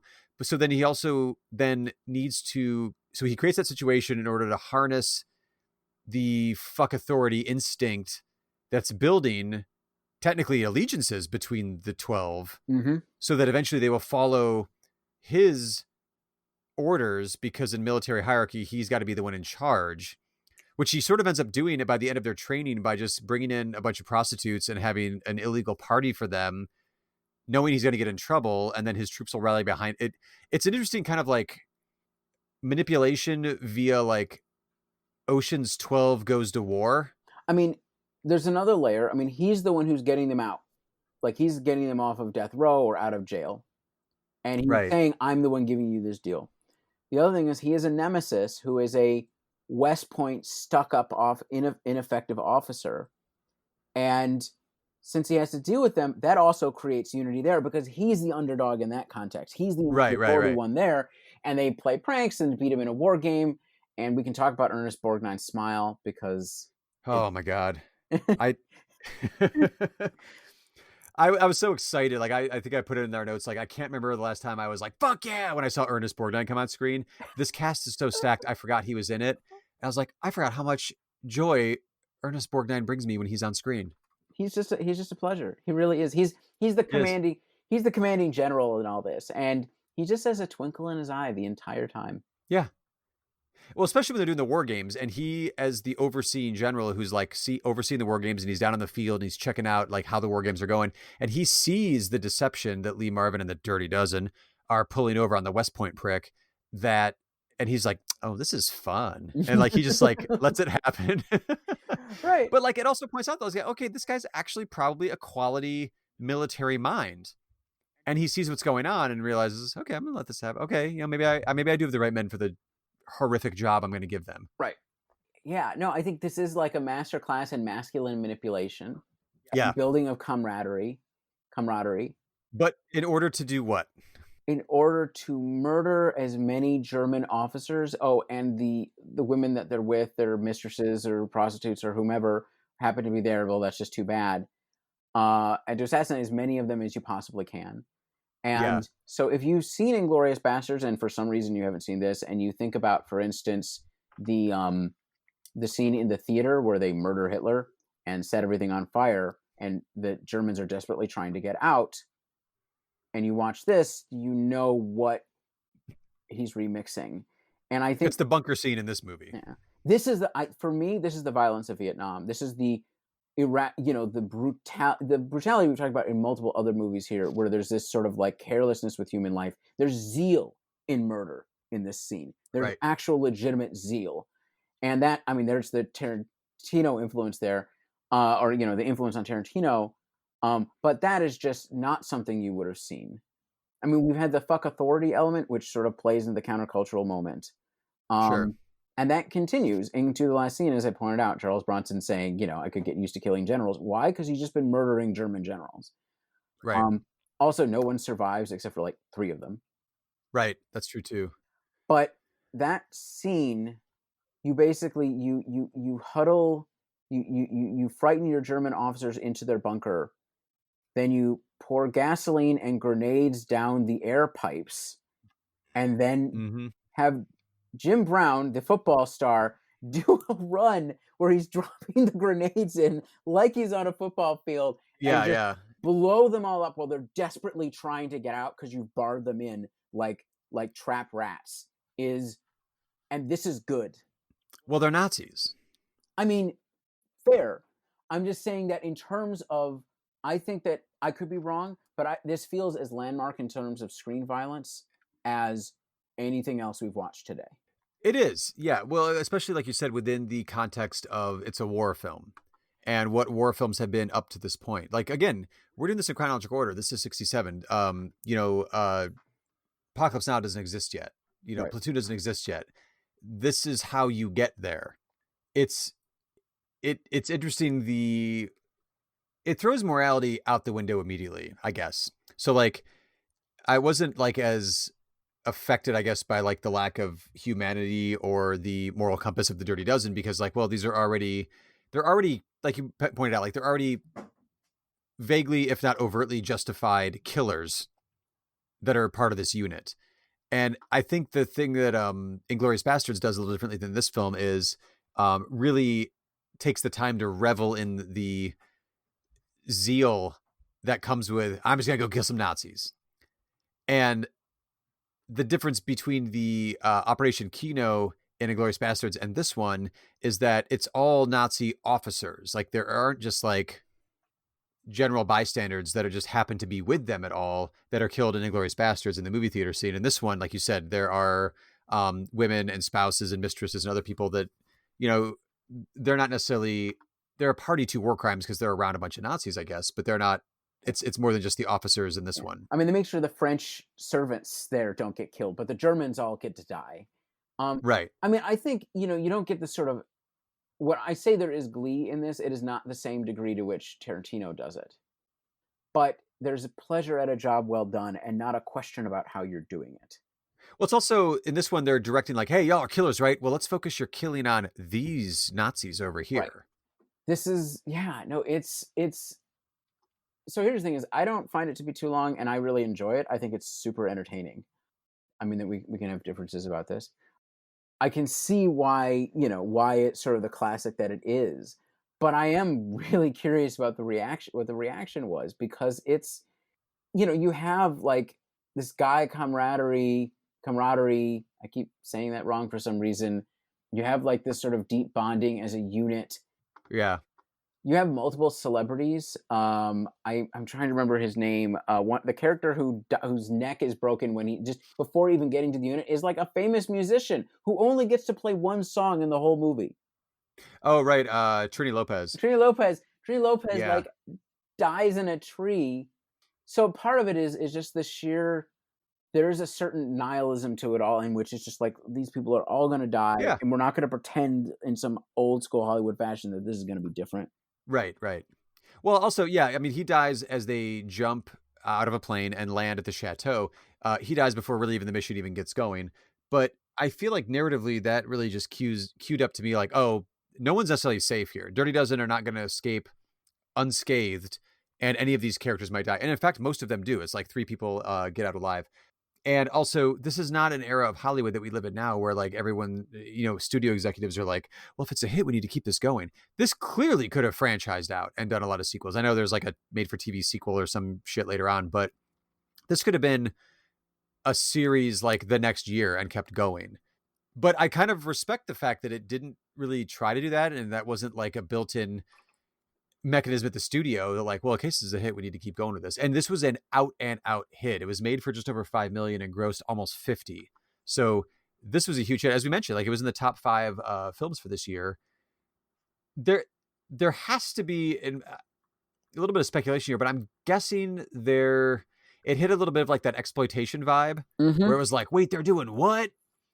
And the training sequences almost play like, I don't know, like they play like almost like TV comedy, like Hogan's Heroes antics. Well, this is the thing about that violence. I think part of what makes it violence shocking is because of the tone. And I think there's impressive tone control throughout this movie because, yes, you've got Hogan heroes, except that one of these people is a serial killer who would kill women, and the rest of them are kind of awful too in their own ways. Some of them are better than others. And you sort of see who the good ones are.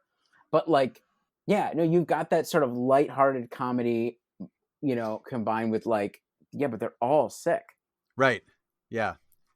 It's an interesting mix. I did grab the reaction that Roger Ebert had because he in his review he has this great sarcastic chunk where he talks about again, this is the era right before the MPAA has introduces the rating system in 1968. So he said, "I'm glad the Chicago Censor Board forgot about the part of local censorship law where it says films shall not depict the burning of a human body. If you have to censor, stick to censoring sex, I say, but leave the mutilation, leave the sadism, and by all means, leave the human beings being burnt to death. It's not obscene as long as they burn to death with their clothes on." So he's pointing out that, like, there was no calls for censorship for this movie. Right. Because there's no sexuality to it. It's all just like, it's all war violence. Everyone's just like, oh, it's war violence. You know, they're fine with it. And they're missing the sadism that's actually present in this movie, which, you know, if there was any sexuality to it, I'm sure like everybody would have been up in arms. Well, I mean, there's the prostitute scene, but even there, they basically just end up dancing. I mean, presumably somebody had sex that night, but like, they're sort of just like they need female company, and that's sort of the end of it, and it sort of ends up seeming kind of innocent. Yeah, well, that's a very Roger Ebert sort of analysis there, because of course Roger wanted to see some skin. Well, also I was going to say he's like a year away from going off with Roger Corman to write Beyond the Valley of the Dolls. So yes, this is a very particular time in Roger Ebert's early career, which I adore. But I love the way that it's poking fun at censorship and also the inherent bias towards censoring, even not even just sexuality, but female sexuality specifically. Right. Yes, the terror of females, empowered female sexuality, or even just boobs, compared to literally burning people alive. That being said, I could be wrong, because Roger, I'm sure, was watching a lot more war movies at this point, but I do think that violence is unusual. Well, I mean, I guess that's what he's saying, because it could have easily have been censored. And under a different system, you never would have gotten away with it. Right, absolutely. And it is. It's I don't know if it's necessarily, I think it's maybe a 1-2 punch that year where you have the Bonnie and Clyde and you also have the Dirty Dozen to that level of brutality. I mean, they're just mowing people down with machine guns as the Nazis are like fleeing the chateau. Yeah. Let alone the whole, like, we're going to burn everybody to death to just blow this whole thing up. I mean, it's just American know-how. It's very efficient. Which, wait a second, this is the era of napalm. That's very true too. I mean, actually, we actually used more napalm, I think, in the Korean War in like 2.5 or 3 years than we did the entire of Vietnam, I think, which is really. Oh, the Korean War is nothing but a war crime. Like, I mean, all of these are war crimes, but it's just like straight war crime. They tried to starve the North Korean population to death.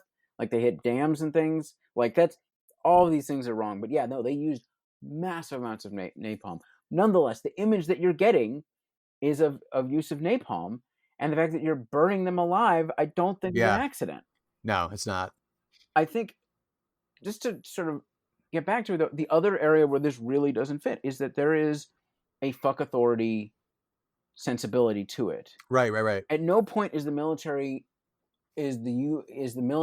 sort of seen as a moral force. You start with them as executioners, and that this is seen as sort of unpleasant and ugly display, and then you just continue to them using these people as cannon fodder, and then when they all come back, Ernest Borgnine says, "You did a great job. We really need officers like you," and they're just looking at each other like, what is this?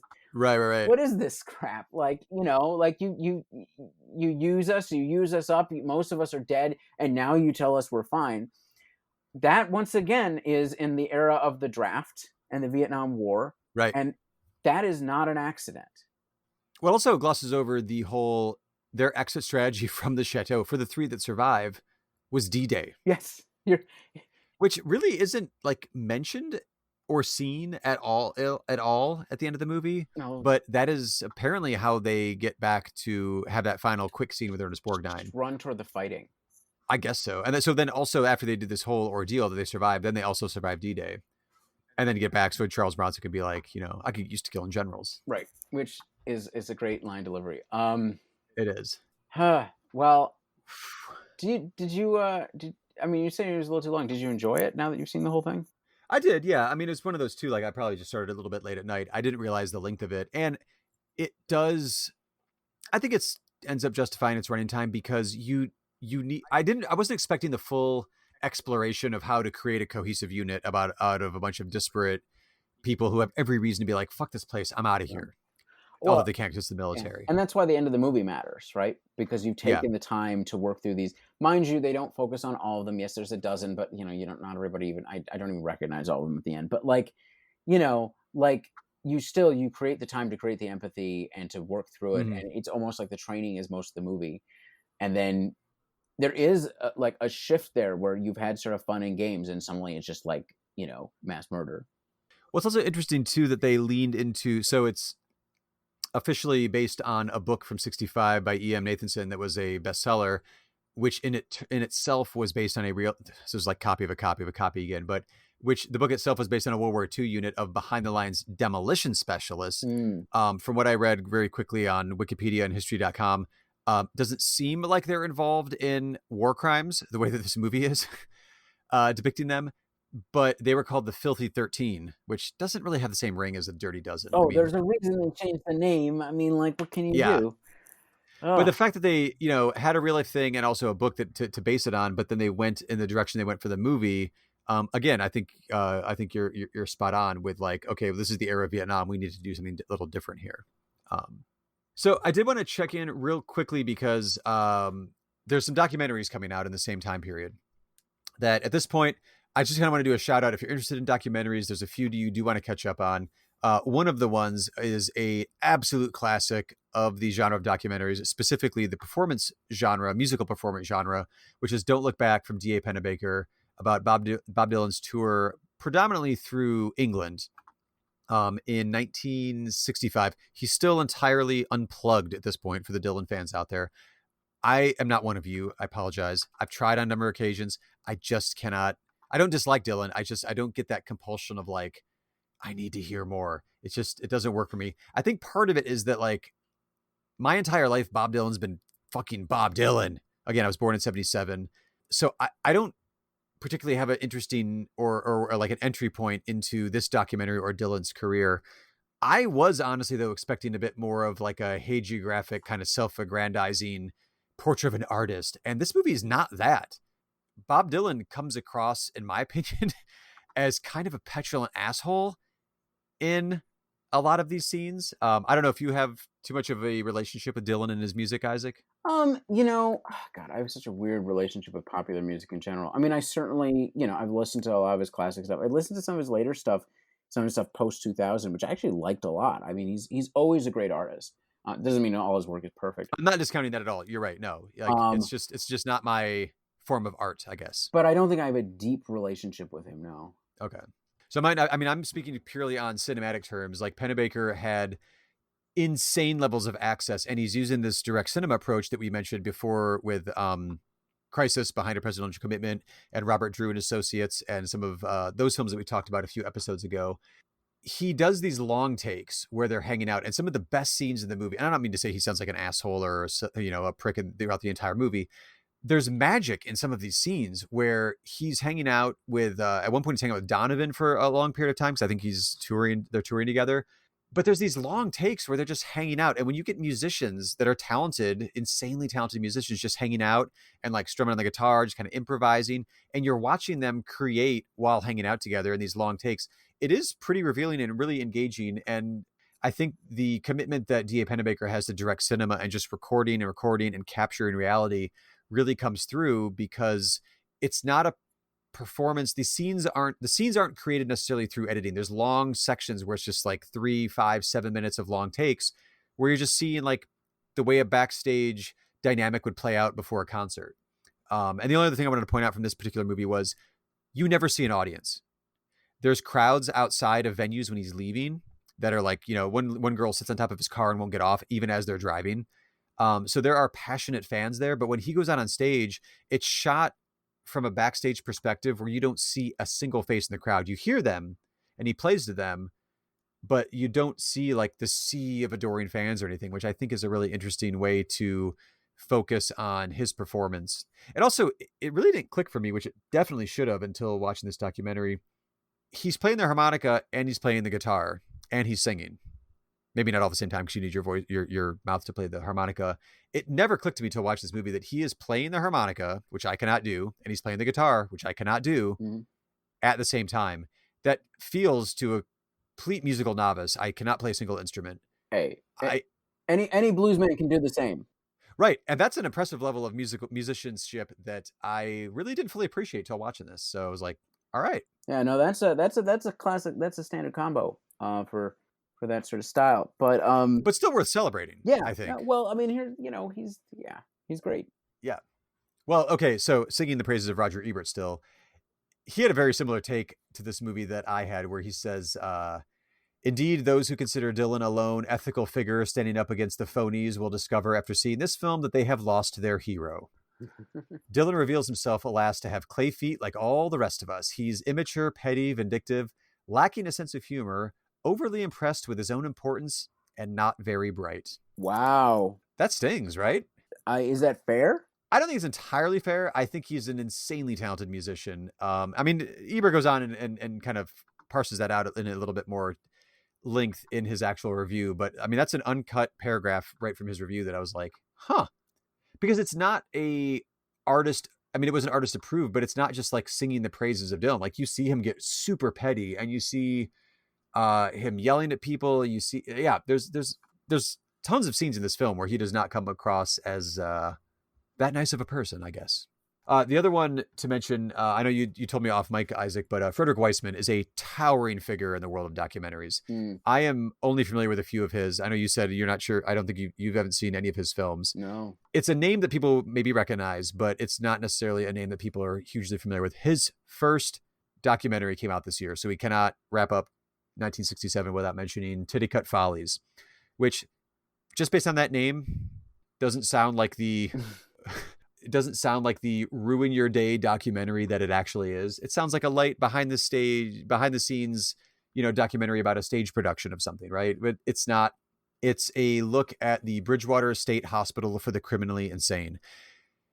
He somehow got permission to film in there, and it's just a straight fly on the wall, direct cinema style approach to filming the inmates, the orderlies, the doctors, everybody that's there. It's horrific. There are criminally insane is the term used in the documentary. They're criminally insane members of this hospital that are kept in empty cells, naked. They're rarely bathed. They're publicly stripped. They're mocked. They're force-fed through the nose with tubes. There's lots of bullying from the staff. It is a rough 85 minutes.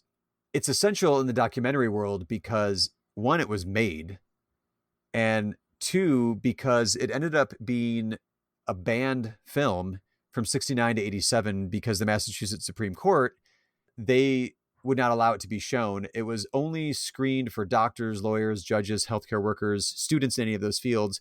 It was just not able to be shown because once it was done, the institution was like, what the fuck? And I wanted to make sure we did a shout out to this film at first, just because one, it's super important in the world of documentaries and is hugely influential. But also, this is the era in which we just mentioned Ken Kesey published One Flew Over the Cuckoo's Nest. That film is going to be made eventually. And the idea of how we're treating those people with mental disorders, these people happen to be also criminals on top of everything, was brutal and horrific. And this movie exposed that, and in exposing it was censored directly. You can look up as you want to the outcome of several inmates that were in this movie that met horrific ends in this institution. And there were a lot of calls for reform, and there were reforms done to it. But it's one of those movies where I want to recommend it because it's an insanely powerful documentary, but also it's going to ruin your day.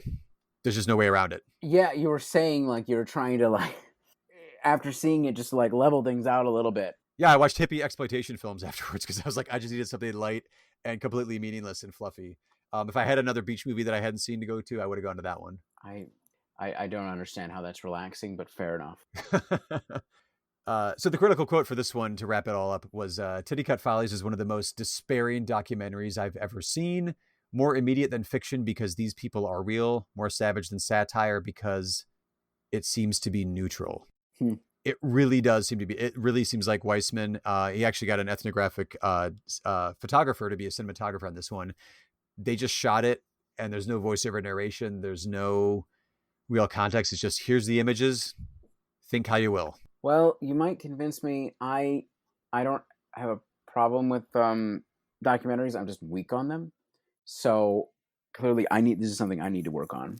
But maybe after the election. I wouldn't say this one is a starting point. Yeah, I was just saying, like, it's definitely in a top 20 essentials kind of list. Yeah, for sure. That was sort of, I meant, just like, maybe I'm not going to watch this one quite at this stressed out a moment. Then again, it might be worse. And then definitely, if you do end up watching it, plan like your most comfort cinema level selection to watch afterwards. All right, it's it's 40s film noir. It is, yeah. There you go. All right, so we got 1968 up next. Isaac, what do we have for our selections for 1968? 1968, we're going to do 3 movies, or we're going to look at 3, focus on 2. Barbarella, Targets, and I can't pronounce that. Symbiocytotoxoplasm Take 1. Which I believe is our first film by a black director. Which is, the decade is what it is. There's only access to certain movies. I would have loved to have done the Shirley Clark film. In fact, Frederick Weissman produced her the Cool World film, which we were trying to get a hold of but just couldn't. It is what it is at this point. Yeah, it is what it is. But we're trying to move ahead with that and find and present what we can of black cinema as it evolves into the 70s. That's true. And then another quick doc update. In 1968, we finally get In the Year of the Pig, which is an amazing, entirely footage from Vietnam documentary about what the American military did there. In 1968, it's astounding the amount of war crimes that we're aware of. I think it's actually technically a French production.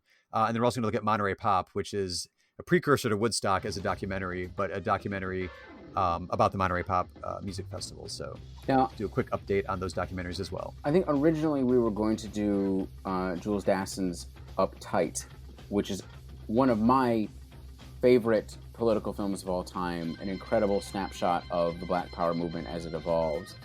We're going to be willing, I think we're willing to go back to a lot of these movies because we're sort of doing snapshots of them and not deep dives.